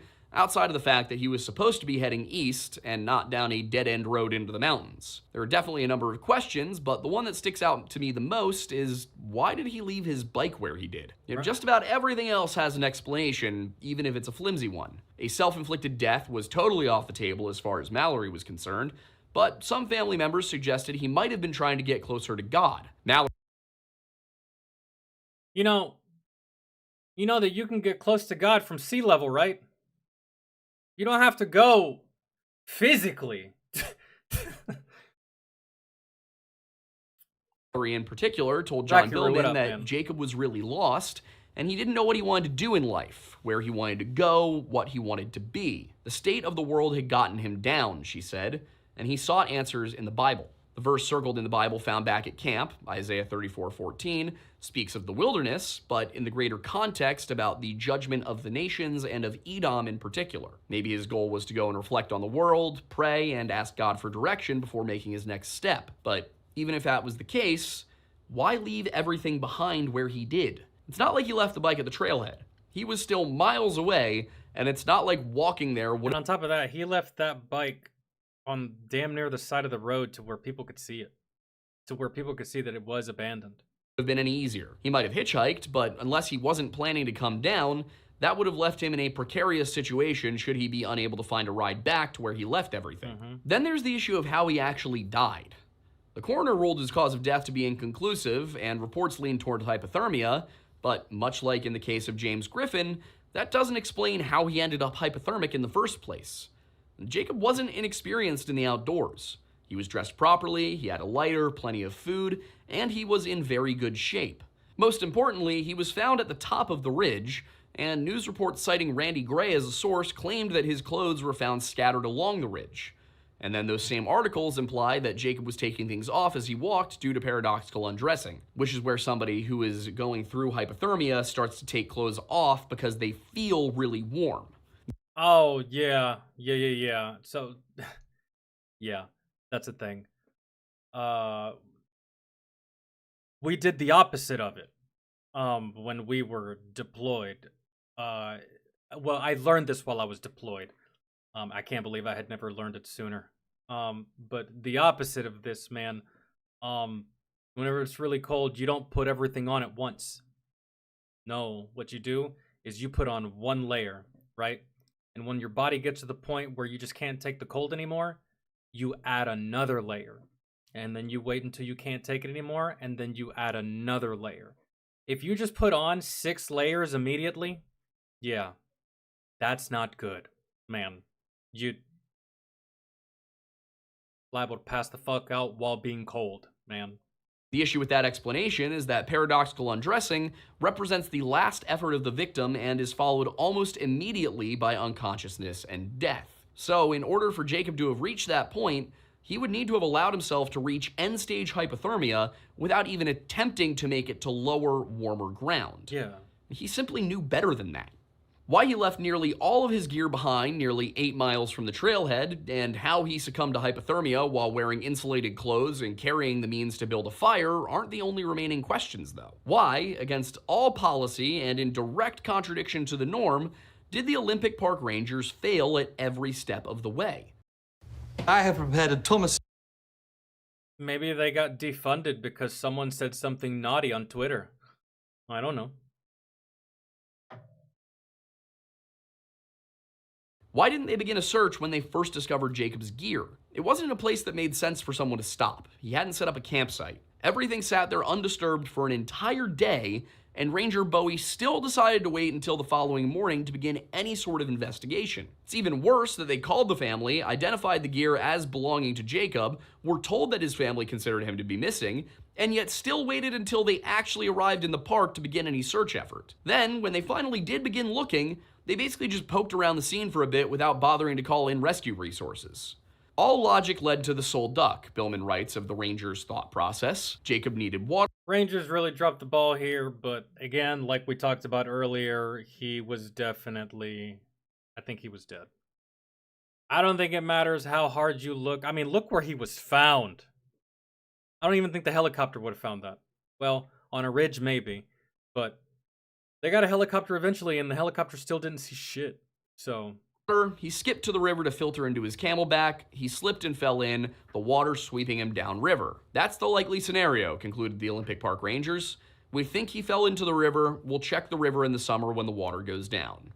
Under absolutely no circumstances is that an acceptable way of handling a missing persons case, and it's completely out of character for the Park Service. According to Billman, Jacob's family wonders if he could have been found alive if officials had gotten a helicopter in the air and dogs into the backcountry within a day or so of finding the bike. And the answer is that they very well might have. If scent tracking dogs were brought in on the 6th or even the 7th, they might well have led searchers away from the river and thus changed the entire trajectory of the search. Instead, they held off on the dogs until a full week had passed, and even then the Greys once again had to force the issue. By that time, the scent trackers were off the table, and cadaver dogs just don't work the same way. Even if the trackers had failed, there's also the fact that Jacob's remains were found above the tree line. Unless he reached that point on the 6th and then died the same night, a rescue crew in a helicopter, such as the one offered by the Coast Guard, would have stood a very good chance of finding him alive before it was too late. If you thought the weird behavior would stop there, you'd be wrong. I thought they did get a helicopter and they checked everywhere. I don't know. Rangers reportedly found the bike on the 6th, but they didn't notify the media until the 11th. If the Greys hadn't shown up to look, would they have mentioned it at all? And maybe if the evening papers were emblazoned with headlines reading "Cyclist Believed Missing in Olympics," someone who saw Jacob that day would have come forward to say they spotted him on the Solduck Trail, and the search might have ended up looking in the right place. Why choose not to mention it, and why wait until long after it had become clear that Jacob was missing to say anything at all? And then I'd like to say incompetence because I don't know, I can't think of any good reason. Like, what would there be to gain? There's nothing to gain here. Oh, we're not going to do anything. Why? I don't understand. So I think it's just incompetence at this point, man. Or bad leadership. There's the discrepancies. The Peninsula Daily News reported on April 27th, 2017 that Randy's ex-wife... You can't really say like, oh, the Rangers are dirty. In what way? The only explanation is that there's someone out there that's paying them off to just like not search for missing people so that these people can die. That don't make no sense. No one would do that, and they sure as hell wouldn't risk their... Nah, it's just incompetence. Called him on April 9th to let him know his son was missing, and Rangers had said the river conditions were too bad to do a full search. Something Randy himself found to be untrue when he arrived and started doing precisely that. The bigger problem with the report, however, is that Billman, who spoke to the family, volunteer searchers, and several park rangers, clearly states that it was the Rangers who told Randy about Jacob's disappearance. He also says that Randy began to make his way up to the Olympics the moment he heard about what happened, and that he drove straight through the night, only stopping for gas. So either Billman got it wrong, or the Rangers didn't bother calling the family until 2 days after they found Mallory's number. It's hard to believe that they found the number on the 7th, called Laura that same day, and that she waited 2 days to tell Randy. It's especially hard to believe that they called Mallory first, and that she then waited 2 days to tell her father. Was this just an atrocious case of the Park Service dropping the ball, or was there some other reason they avoided launching any semblance of a legitimate search effort? What, man? A ranger killed Jacob. And they're just covering for him. That's the only other thing. Why would they not do anything? I'm trying to go through all the reasons and or justifications and or theories. Maybe one of the Rangers killed Jacob and they're covering. Man, maybe they did drop the ball, but they said, fuck it, let's try to hide the fact that we dropped the ball. That didn't work either. There's really nothing else. Doing it for what? Money? Doing it for what? There's no reason, bro. It's just, they're just trash, kind of. All of that said, there is at least one explanation that I do think is somewhat plausible regarding why Jacob disappeared and how he died. According to Billman, Mallory talked with Randy about the possibility of cults or human trafficking. Now, is it possible that somebody misled him about a trail, feigned needing help, or otherwise tricked him into a vulnerable position only to abduct him? Sure, but I'm more interested in the cult angle. Human traffickers don't typically abduct well-built young men and then carry them up a mountainside and then just leave them there for dead. Only to leave them. The whole point of human trafficking is they kind of want you alive. To die of exposure. Given some of the religious stuff, on the other hand, and the fact that Jacob was from California, I don't think the other possibility is so far-fetched. Well, he got into a cult and then decided to take his life in the name of the cult.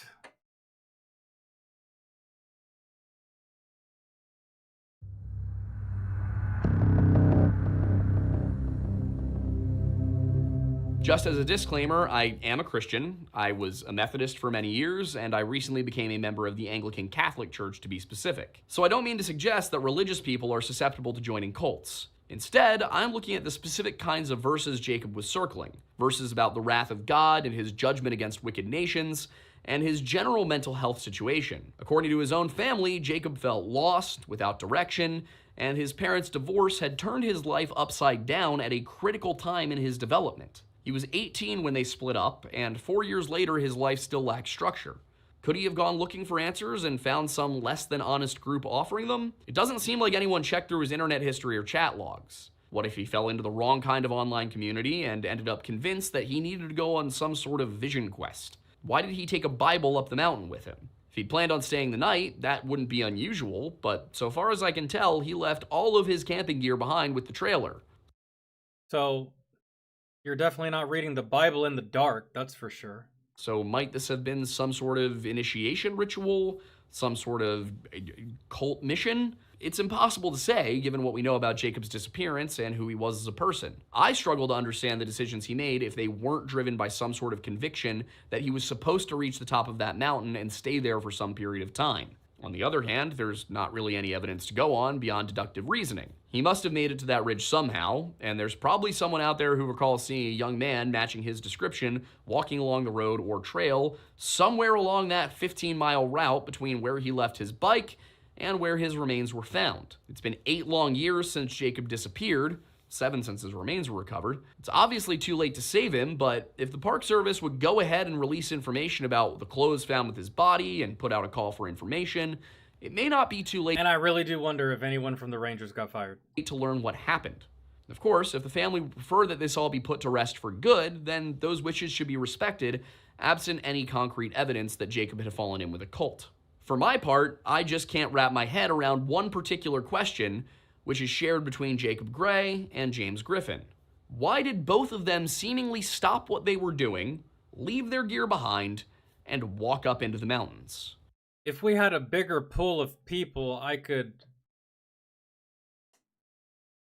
quite possibly like make an argument for like maybe there's something paranormal that is just luring these people away from their safety and is just disorientating them to the point where they're just making dumb decisions that ends up in their death, right? But it's only 2 of them. Do the circumstances fit, and are they the same and similar? Yes, right? But without a bigger sample size, this really is just 2 people that share a coincidence, for the most part, man. And their stories line up, and the facts of their stories, they're similar, man. So, but that's just 2. If it was like 6, 7, 8, 9 that all had the same kind of circumstances and the same kind of facts revolving their case, then there might be a problem. But their bodies were found less than 9 miles apart. Their last known locations weren't much further from one another. Both of If it is aliens, then I have a bigger question, and it's not even it's not even about the aliens. My question is, why these 2? Let's entertain the fact that it was aliens. What about these 2 individuals is so fucking special? Huh? What's so special about these 2 individuals that they were chosen by an outside species to get killed, I guess, and get fucked on mentally, I suppose. I don't know. When it comes to aliens, maybe it was just like, oh hey, look at that one. That one's cool. That one looks fun to fuck with. Maybe it was like that. I don't know. But still. These men were adults and experienced trail hikers, and yet both of them deliberately left the trail and traveled uphill when they knew that going downhill would lead them to a road. Why? Dawn Platinum removes 99. I don't know, man. That's That's all we can continue to ask is why. I get there's no answers though, so we can keep repeating the same things in different ways. Won't change anything. There's no new information. That's just... Hypothermic delusions don't make sense in either situation because both men possess the ability to start a fire, and in Griffin's case, he'd actually just used a camp stove to heat water for his meal. So why is it that these two men, who certainly knew what they should have been doing, ignored all instinct, training, and wisdom, and instead just walked off into oblivion? I don't know, man. There was one time that there was this girl that I knew I shouldn't have been fucking with. I knew it. I knew I should have just stayed away from her. And she ruined a whole 3 years of my fucking life. You know, sometimes we do things that we really shouldn't be doing, and we know better. And even in the moment we know better, but we do it anyways. And there's consequences to that type of shit. Lucky for me, I only lost 3 years off my life and a little bit of sanity and a chip off my soul. These fuckers lost everything, right? So, that's just... It's impossible to say for certain. You know, maybe the official narrative is right. Maybe these were just two bizarre instances which just so happened to occur less than 10 miles apart in only 3 years. Yeah. Maybe I'm just overthinking it. But the one... I think we're all overthinking it, but isn't that the fun part when it comes to stuff like this that has no answer, no resolution, no facts? There's no good news. It's fun to speculate. It's fun to theorize, right? Are we any closer to knowing what happened to these dudes now than we were when we started this video 40 minutes ago? No, we're not. But that's how it goes, man. John, thank you so much for... Damn, you've been a member for 18 months? Thanks, man. I truly appreciate you. Keep in mind, park rangers are federal. AKA shit. Yeah, I suppose. And maybe they should get better training. But I don't think that there's anyone out there screaming, advocating, or trying to get the park rangers more funding. I mean, would it have helped here? Yeah, sure. But, yeah. Anything that the government provides, it's usually... It's like the whole military grade. I can tell you're dumb if you think military grade is amazing. It's not. It's complete shite. Thing that we can definitely take away from these two stories is this. Stay on the trail, definitely don't leave your supplies behind, and avoid solo hiking if at all possible. And get a GPS, man. Stories of missing individuals are unfortunately... Tag yourself, like a little air tag or whatever, man, do something. ...all too common. But stories of missing pairs are almost unheard of. If Jacob and James hadn't gone out alone... And I just realized that they were both JG in their initials. Too many coincidences. Jeez. Both would probably have walked out of those mountains alive. As for Stefan, well, Gerd probably would have died right alongside him if he'd attempted to accompany him. Don't try to hike 20 miles with nothing but a light sweater and a few pieces of fruit, guys. You're not impressing anyone. If anything, you're going to get a whole bunch of people that are going to ridicule the shit out of you and quite possibly not feel bad for you at your demise. Because that's not a smart thing to do. I don't mean to speak ill of the dead, but that's just a profoundly stupid thing to do. It's not tough, it's not impressive, it's just reckless, and it's likely to get you killed. Now, with all of that said, I have no idea on this one. It seems like too many coincidences to be coincidence, but at the same time, there's really no evidence to suggest foul play. There's nothing supernatural in appearance here. I mean... there could be something supernatural if it was more than 2 cases. Let's say it was 12 cases. Same circumstances, same facts, same weird shit. I'm looking at paranormal. That's exactly where my sights are set because, I mean, it's not an animal. We've proved that. It wasn't a fucking person. We've proved that. What else could it fucking be? And there's been 12 cases, but with just 2, it's just a coincidence at this point. You know? Fucking...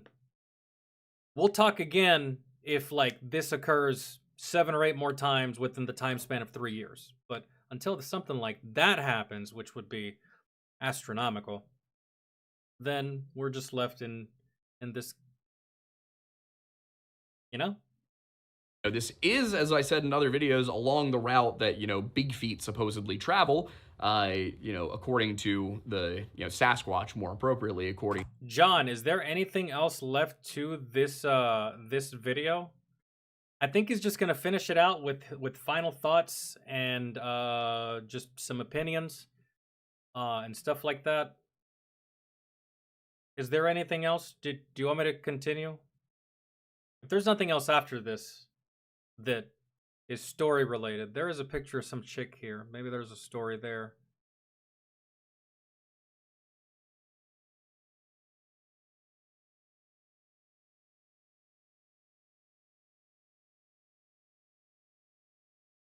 Decapitated. I've seen it and I've felt it.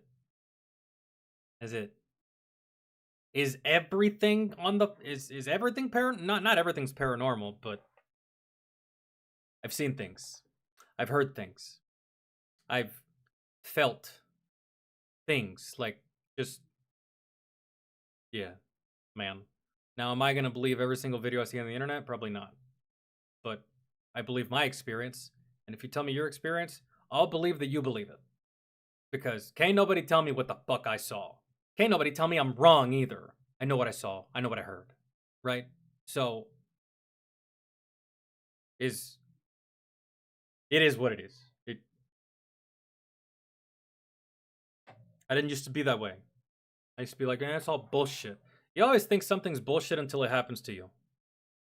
You always think something's bullshit until you actually see it yourself. So, that's just what it is.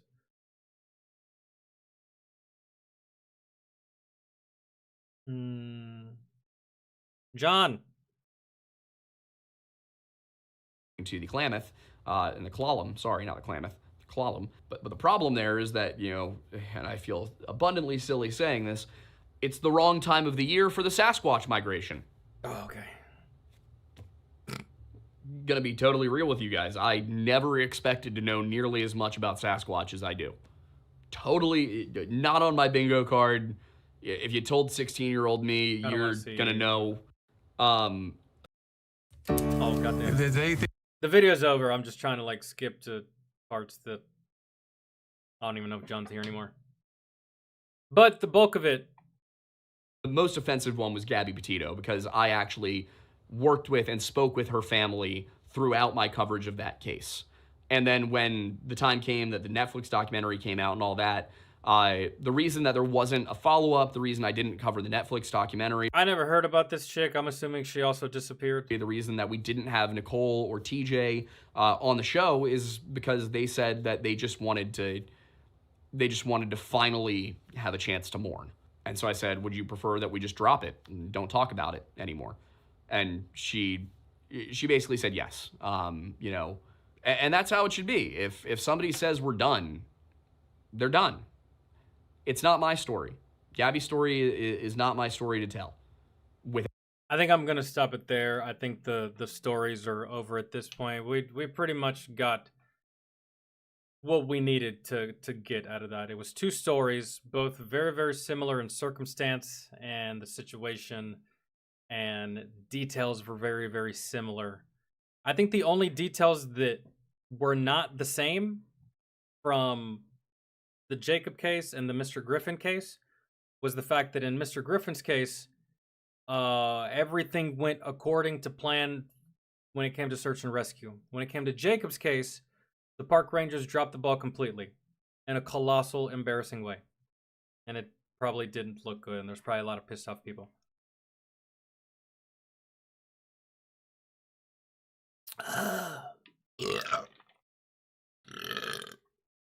Excuse me. Let me just read like one or two comments from here. I'm just curious.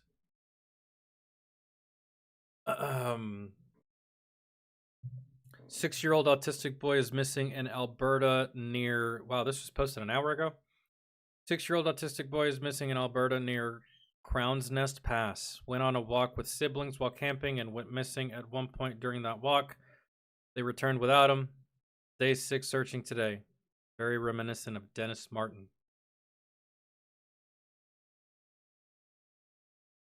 That's gotta hold hands, man. especially with kids. You go camping with your kids, man. If I was a parent and I went camping with my kids, I probably wouldn't even sleep. I probably wouldn't even sleep. How could I? Go to sleep, risk one of these little badass kids getting up in the middle of the night like most kids do, going wandering around because they're curious and they can't sleep, and then they get lost. Either fucked on by an animal or a person. Or just the elements get them, or they fall off a cliff, or they fall into a river. Yeah, no. I don't think I'd be able to sleep if I went camping with my children. If I had children. I think I'd be awake the whole fucking time. Just to make sure that eyes on the entire time.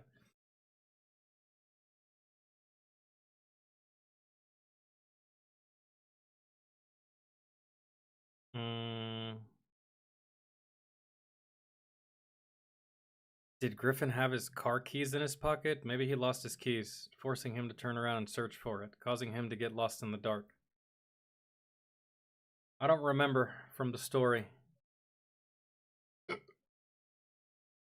Because maybe he did go up there. Lost his keys because he had his keys with him.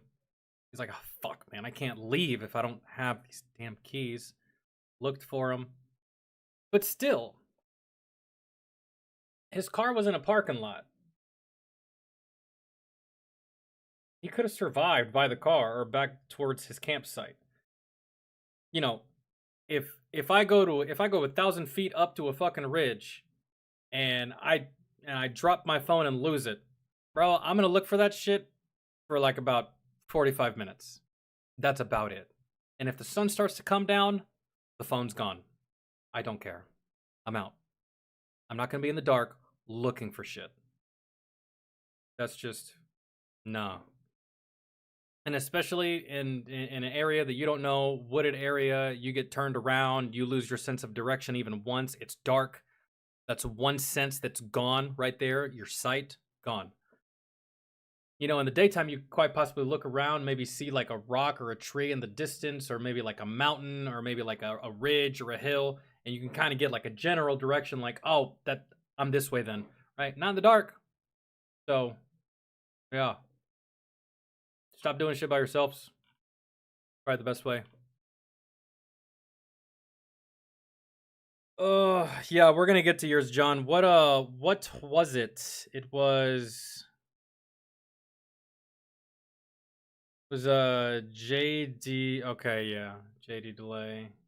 I actually watched one of his videos yesterday on my own time. It just came up next in next video that plays.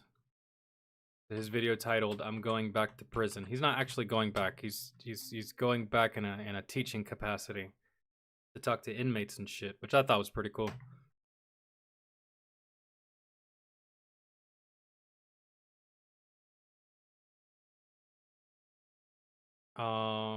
Here we go. Charlie Kirk's killer will not make it in prison. Did you guys see?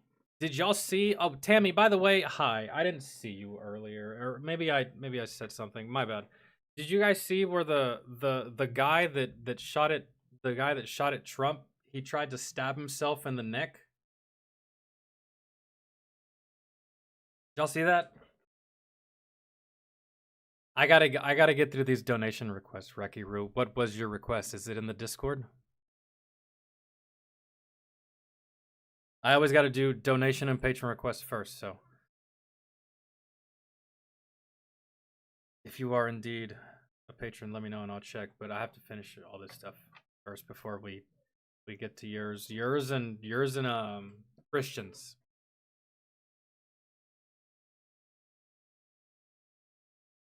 Two Asmongold? Is this a shit-talking video or is this a friendly video? Oh, I also watched this video. Hassan Piker is going to prison. I was just curious, man, really. Dude's more of an ass clown than I remember, to be honest. I got her a little something. A little something, Dad? Hold up. Walt rolled his 401k account. I can't imagine, like, okay, So, Charlie Kirk's killer will not make it in prison. Before we even start the video, I would like to know why we would think this. You know, if you tell me that homie killed a baby, you're not making it in prison. If you tell me that homie touched a kid, you're not making it in prison. If you tell me that homie beat the fuck out of an 83-year-old man and then stole his wallet, you're not making it in prison. And shit like, you know, the Boston bomber. But do inmates feel a certain kind of way about assassinations? I don't know why he wouldn't make it. Maybe he's soft and I don't know, right? I don't know.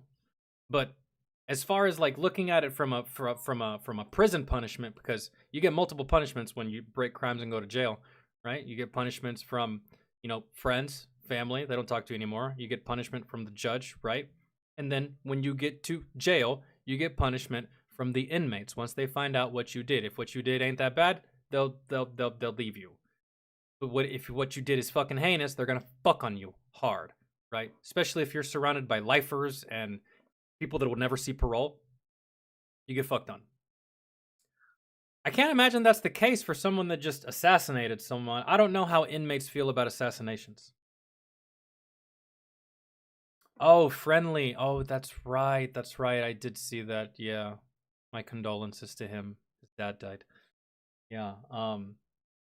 Just recently my dad was in the hospital. He had a seizure. First of his life. And he went to the hospital and the doctor said that he had a irregular heartbeat. It was like skipping a beat every 3 beats and that he had to get that shit fixed, I guess. I don't know. They released him from the hospital. He's fine now. But yeah. Now I can call him my little seizure buddy. You know, we got something. We got one more thing in common. So, all right. Let's but he's good. He's doing good. He's out of the hospital. I told him too. I was like, "Dad, you got to stop drinking." He's like, "Don't be ridiculous. That's not what it is." I was like, "Dad, you know, you've been drinking since I've been alive. I don't think I can recall a single time from my childhood where you were not drinking, right? And while you're a good dad and you're not abusive and you're not a piece of shit, you drink too much, man. And it was fine when it was fine, but now it's not fine, is it, huh, Dad?" And he's like, right? It's like, he doesn't like to hear it, especially from me, but he has to. Anyways. Here we go. Want to beat him down. Some people are going to want to stab him. Some people are going to want to stab him in the anus with their wiener penis. Some people are going to want to penetrate him with way weirder shit than that. Some people are going to want to force him to eat human feces. Some people are going to want to cut him open and stuff human feces inside the open wounds that they make on this dude. We now have more information about this suspect. It's the accused assassin posing with a .50 caliber machine gun. Investigators also revealed that Get that shit out of your goddamn hands. You don't deserve to hold one of those. Let go of my baby. You piece of shit. Kirk's assassin left behind bullet casings with political messages. One says, "Hey fascists, catch." Another says, "Bella Ciao Ciao Ciao," a song used in the video game Far Cry 6, and which radical elements have adopted as an anti-fascist anthem. Bella Ciao Ciao. I hear all the time that words are violence. Words are not violence. Violence is violence. Tyler Robinson also posed with an anti-tank missile launcher. Here's what we've learned about the 22-year-old suspect accused of the political assassination that is shocking America. There was also a reference on the bullets to a violent video game, Helldivers 2. And there is one person responsible for what happened here. Hey there, guys. Today we're talking about Tyler. It's the little fuckboy coward.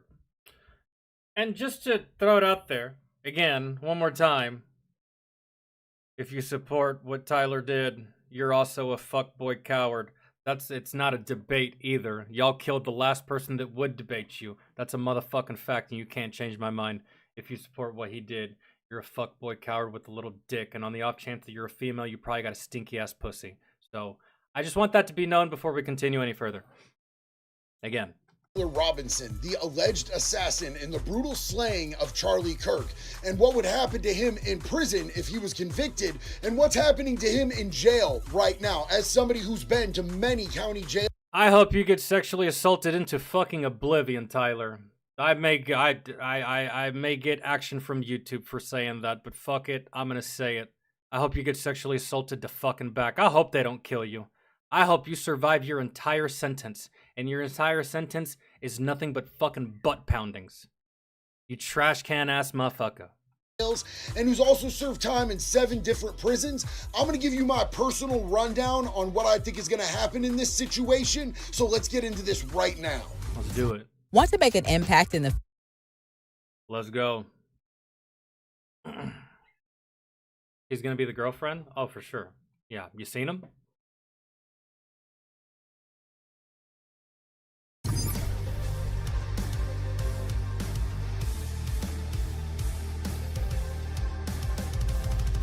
First of all, I think it's important that I let you guys know that I do not believe the FBI's narrative that this was just a one-person, unhinged, deranged psychopath working on his own type of an idea.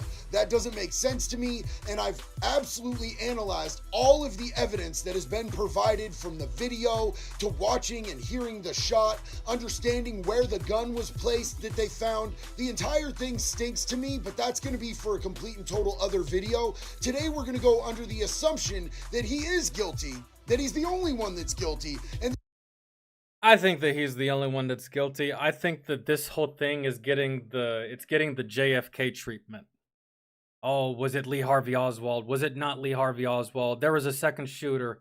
There was no way that he fired off all those rounds in rapid succession, with that kind of rifle and blah, blah, blah. And there's going to be a lot of talk, and there's going to be a lot of theories and all this stuff. But I haven't seen anything that the FBI has said.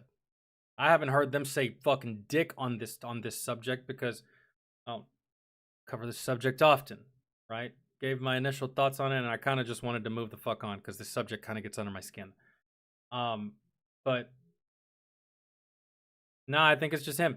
Now, could there be a possibility that he had help in scouting the area, finding the best location, gathering the weapons, right? Maybe, man. I don't know. But I truly believe that he was the one that pulled that trigger. Whatever else is prior to that or after that, whatever. But he is, in fact, 100% unequivocally fucking guilty, man. So, I don't know. He ends up getting convicted and goes to prison because everybody keeps asking me what's going to happen to this piece of shit in prison. Your ass belongs to me. Well, I mean, look what happened to the Boston Bombers in prison. Does anybody remember what happened to the Boston Bombers? They didn't have a good time. No, sir. I think it was like the Aryan Brotherhood or some shit got their ass. Or maybe it was Nazis. I don't know. There's Nazis in prison. Like, they have their own fucking group and everything. I can't remember. They got. So, but again, I don't know how prison inmates, I know how they feel about certain shit. I don't know how they feel about this, about assassinations. Like, oh no.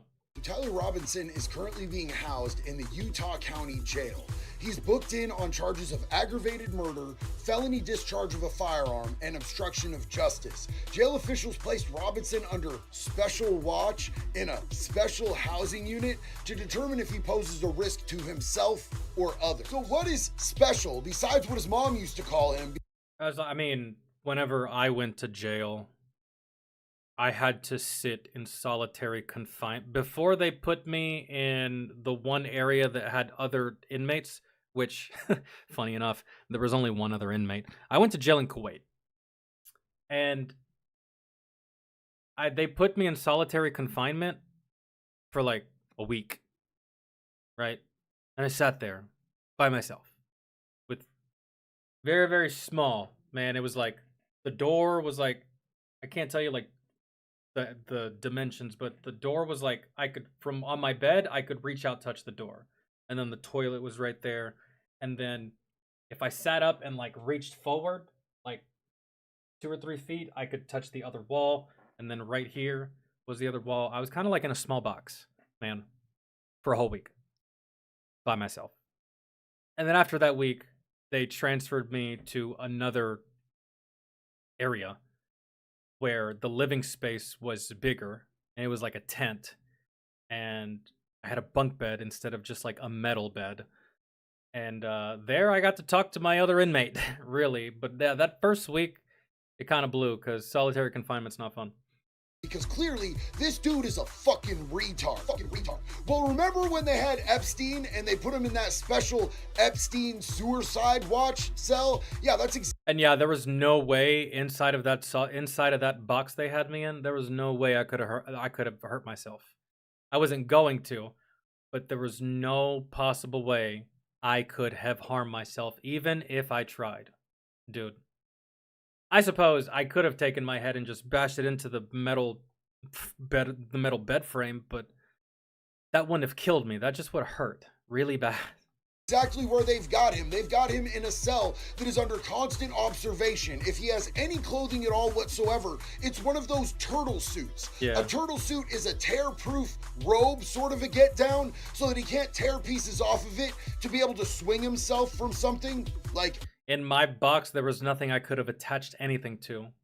I had an actual, jumpsuit or whatever, but there was, even if I would have taken my top off and tied it around my neck, there was nothing I could have latched it to. So, and the bed sat so close to the floor that it's not like I could have just like tied it to the bed and been like, no, I would have just been there like a moron, just like, oh, just waiting to die.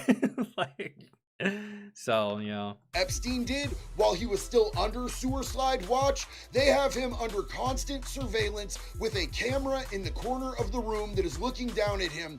And some places give you a turtle suit, but I've also been in places where I've seen that they put people in what they call butt naked cells. Oh. And that's exactly what it sounds like. They put you in one of these cells completely booty ass naked and have a camera pointed at you 24/7.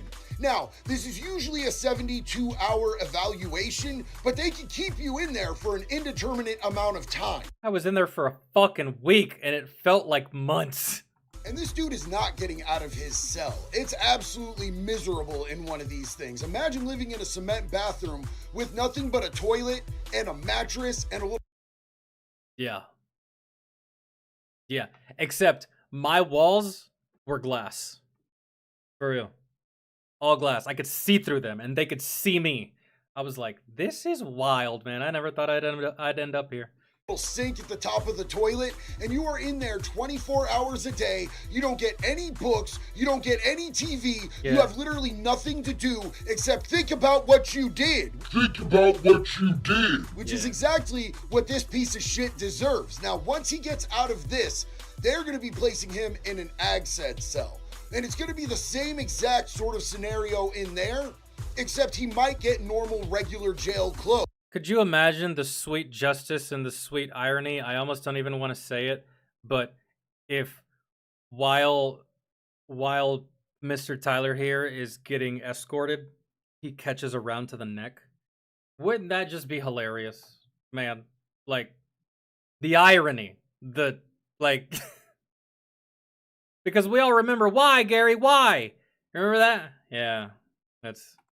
Other than that, he's going to be in there non-stop. Now, all of this is to keep him physically safe, and the only reason that they're doing that is because he has public appearances to make.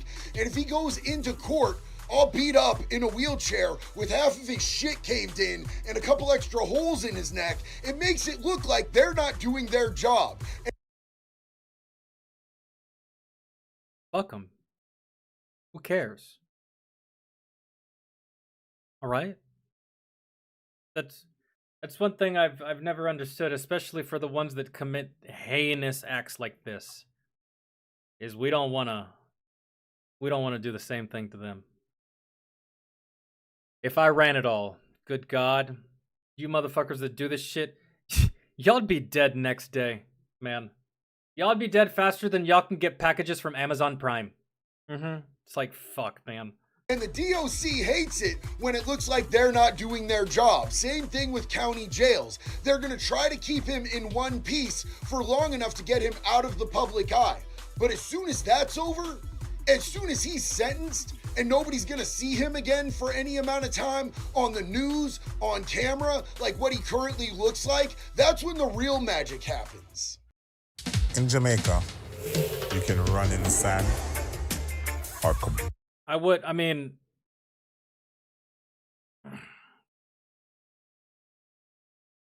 if you assassinate someone, I don't really feel like you're a citizen anymore, right?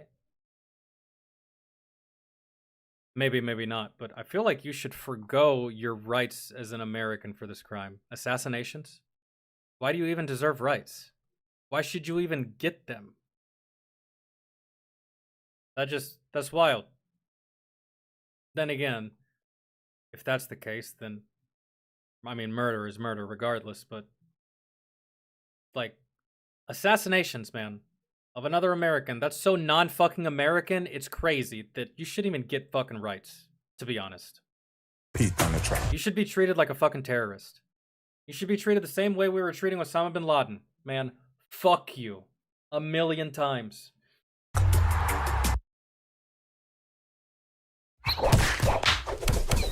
Yeah. Now, one thing that a lot of people don't understand about Utah State prisons is back in 2021, they actually integrated their death row inmates with all their other inmates. That's a terrible idea. Instead of keeping them separately housed, which was not only for other inmates' safety, but also for the death row inmates' safety, because let's be honest, you got to do some pretty disgusting shit to end up on death row. But for some reason, Utah was like, nah, fuck it, throw him to the wolves. And let's not mince words about this. This dude is real pretty. He's what gay inmates in prison would call real fuckable. Real fuckable. Now, some people are going to want to beat him down. Some people are going to want to stab him. Some people are going to want to stab him in the anus with their wiener penis. Some people are going to want to penetrate him with way weirder shit than that. Some people are going to want to force. He's not just going to be someone's bitch. He's going to be everyone's bitch. Him to eat human feces. Some people are going to want to cut him open. What?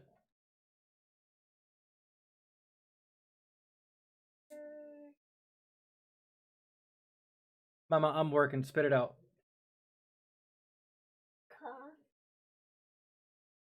And stuff human feces inside the open wounds that they make on this dude. Any type of deranged. Naili. Okay, that's fine, but that means you're sick, and if you're sick, go take some medicine. Go watch your tablet. Yes, go. Yep, that's why you should stay away from me. I ain't trying to get sick. Nothing. Shut the door. Awful derelict behavior that you could possibly imagine, that is what they're going to want to do to this dude in there. And a lot of you guys are going to be like, well, why would they want to do that to him? It's not like he's a child offender or a sexual offender. And part of what you guys need to realize is that the vast majority of convicts are not down with this pussy-ass liberal bullshit, homie. And there's a lot of people in there who are guaranteed to be Charlie Kirk fans, but even if you separate... That is true. I didn't really know how much of media people in prison are allowed to consume. So I didn't know if there was Charlie Kirk fans or supporters or sympathizers in prison. Maybe they just recently went to prison and I don't, and they were fans before. I don't know how much access to media they get, so I was just I don't know. Separate the politics all the way to the side. He is a high profile inmate. He's like a celebrity in there, but a celebrity that they hate. So if they could go home at the end of their bid and tell their great grandkids that they're the one who beat down and butt fucked this dude, that's going to be something that they're going to have as a story. It's a notch on their belt. It's like a trophy in prison. Yeah. Trophy in prison. Like whoever's going to be the one to stick it to Diddy, which I don't really feel in his case is a punishment. He's going to be like, joke's on you. I'm into that shit. But with Mr. Tyler here, Man, his little trans butt buddy is gonna have to get over the fact that he's gonna be getting railed by hundreds of dudes throughout his lifetime. To get one of these high-profile pieces of shit. Now, I need you all to keep in mind that this is all based on the feds not throwing in federal charges on top of the state charges, which I think that they're actually likely to do. But we're not there yet, so we're not going to evaluate that scenario yet.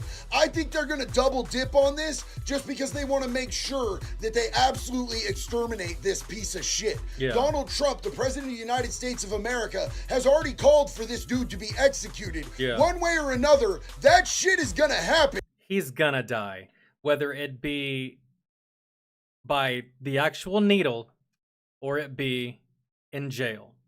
Okay? You know who also did heinous shit and they did not survive prison? Jeffrey Dahmer. Man. And Jeffrey Dahmer didn't do the same thing that Tyler Robinson did.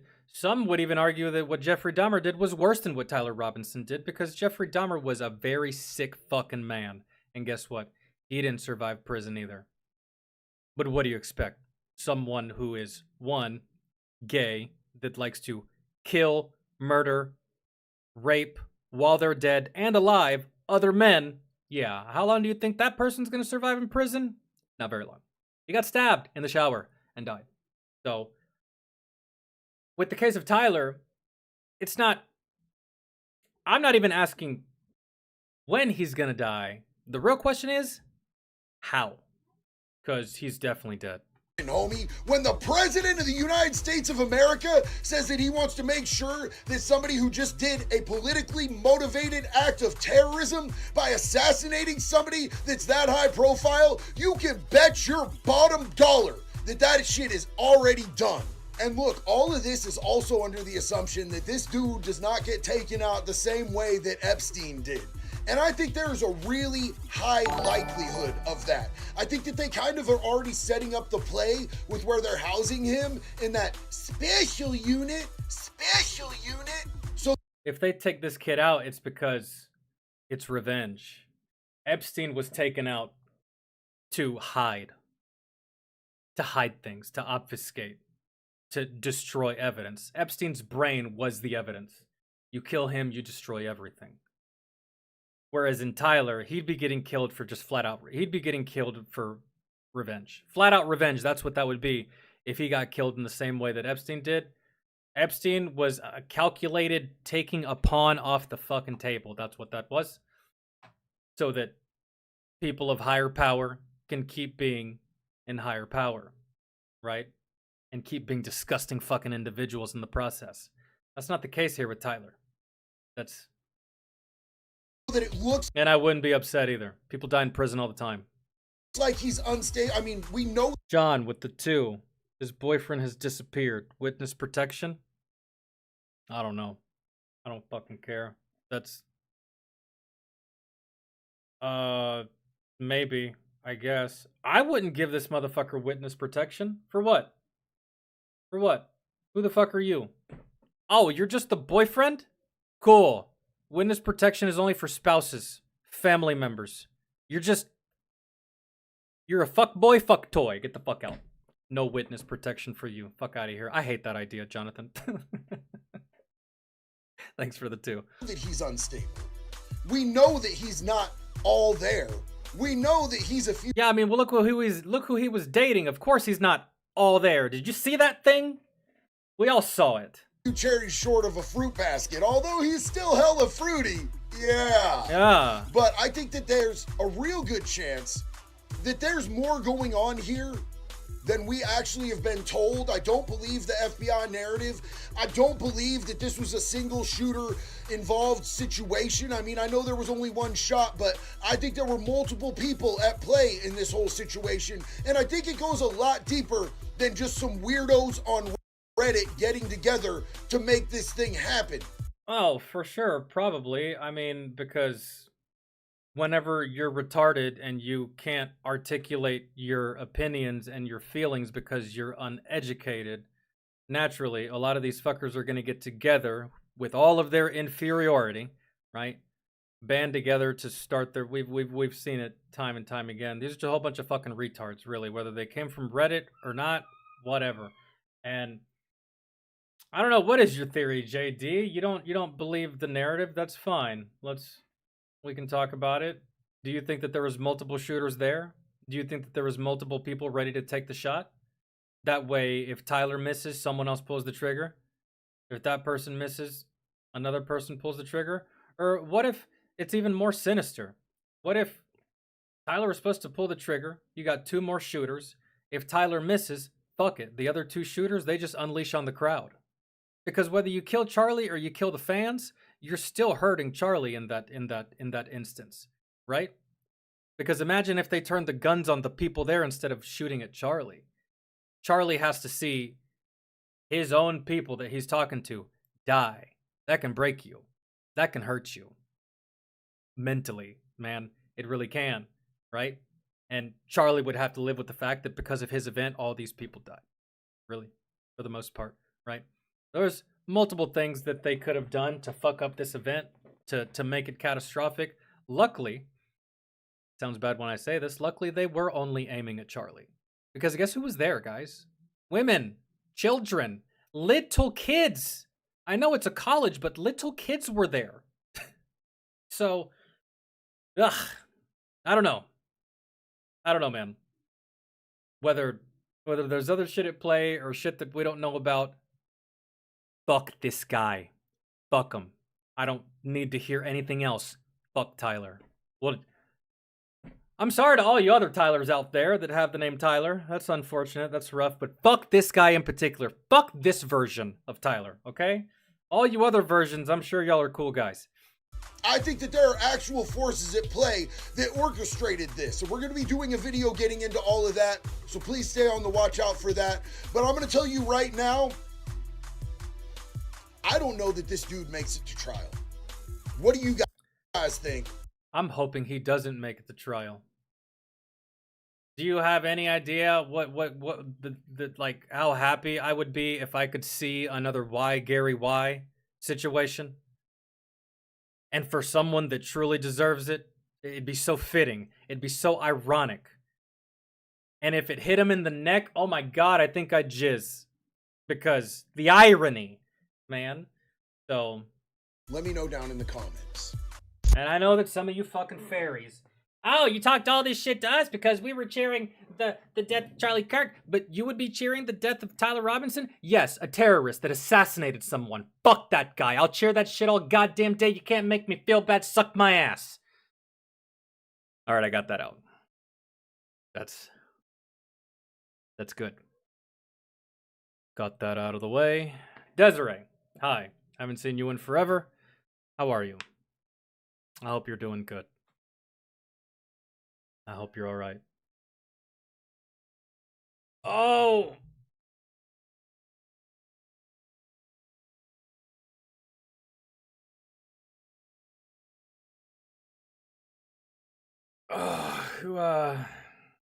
What the fuck is this?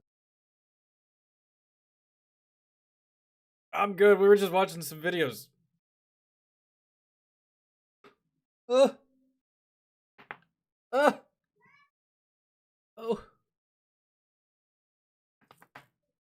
Dude, can you guys hear that? It's like the best feeling in the world.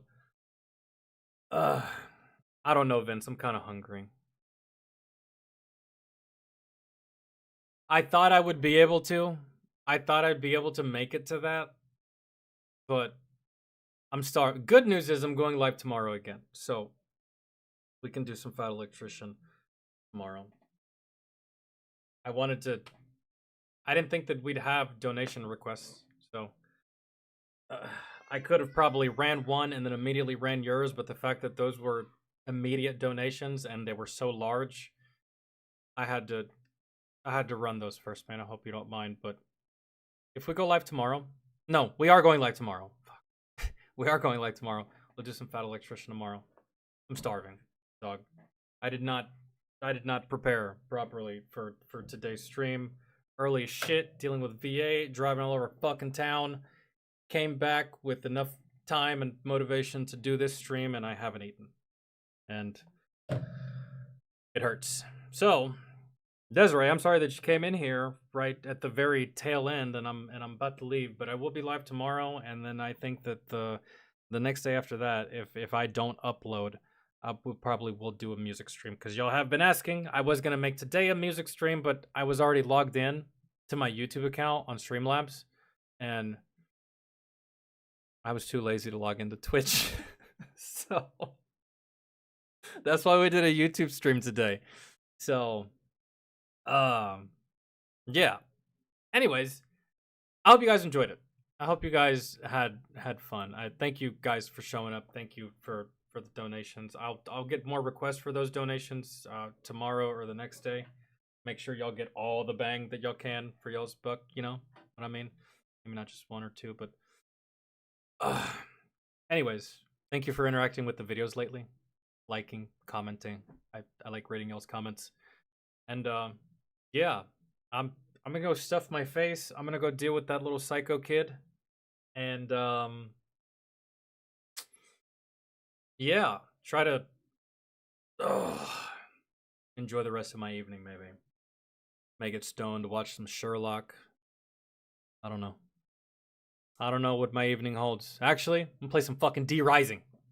Completely forgot about that. I think it was reset too. So, love y'all. I'll see y'all tomorrow. We'll get some Foul Electrician done tomorrow. Maybe a music stream the next day. I'll still have uploads tomorrow. The next day, probably something like that. And yeah, I'll keep you in the loop, man. Just stay tuned to the Discord. I'll let y'all know what's going on. So, love y'all. Thanks for hanging. Thanks for chilling with me. I always appreciate when y'all hang out with me. And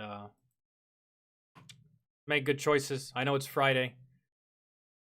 Don't make bad decisions. Do the right thing. Don't beat your dog, your spouse, your goldfish. Just your wiener. You know what I mean? Right? Good talk. Love y'all. I'll see you later.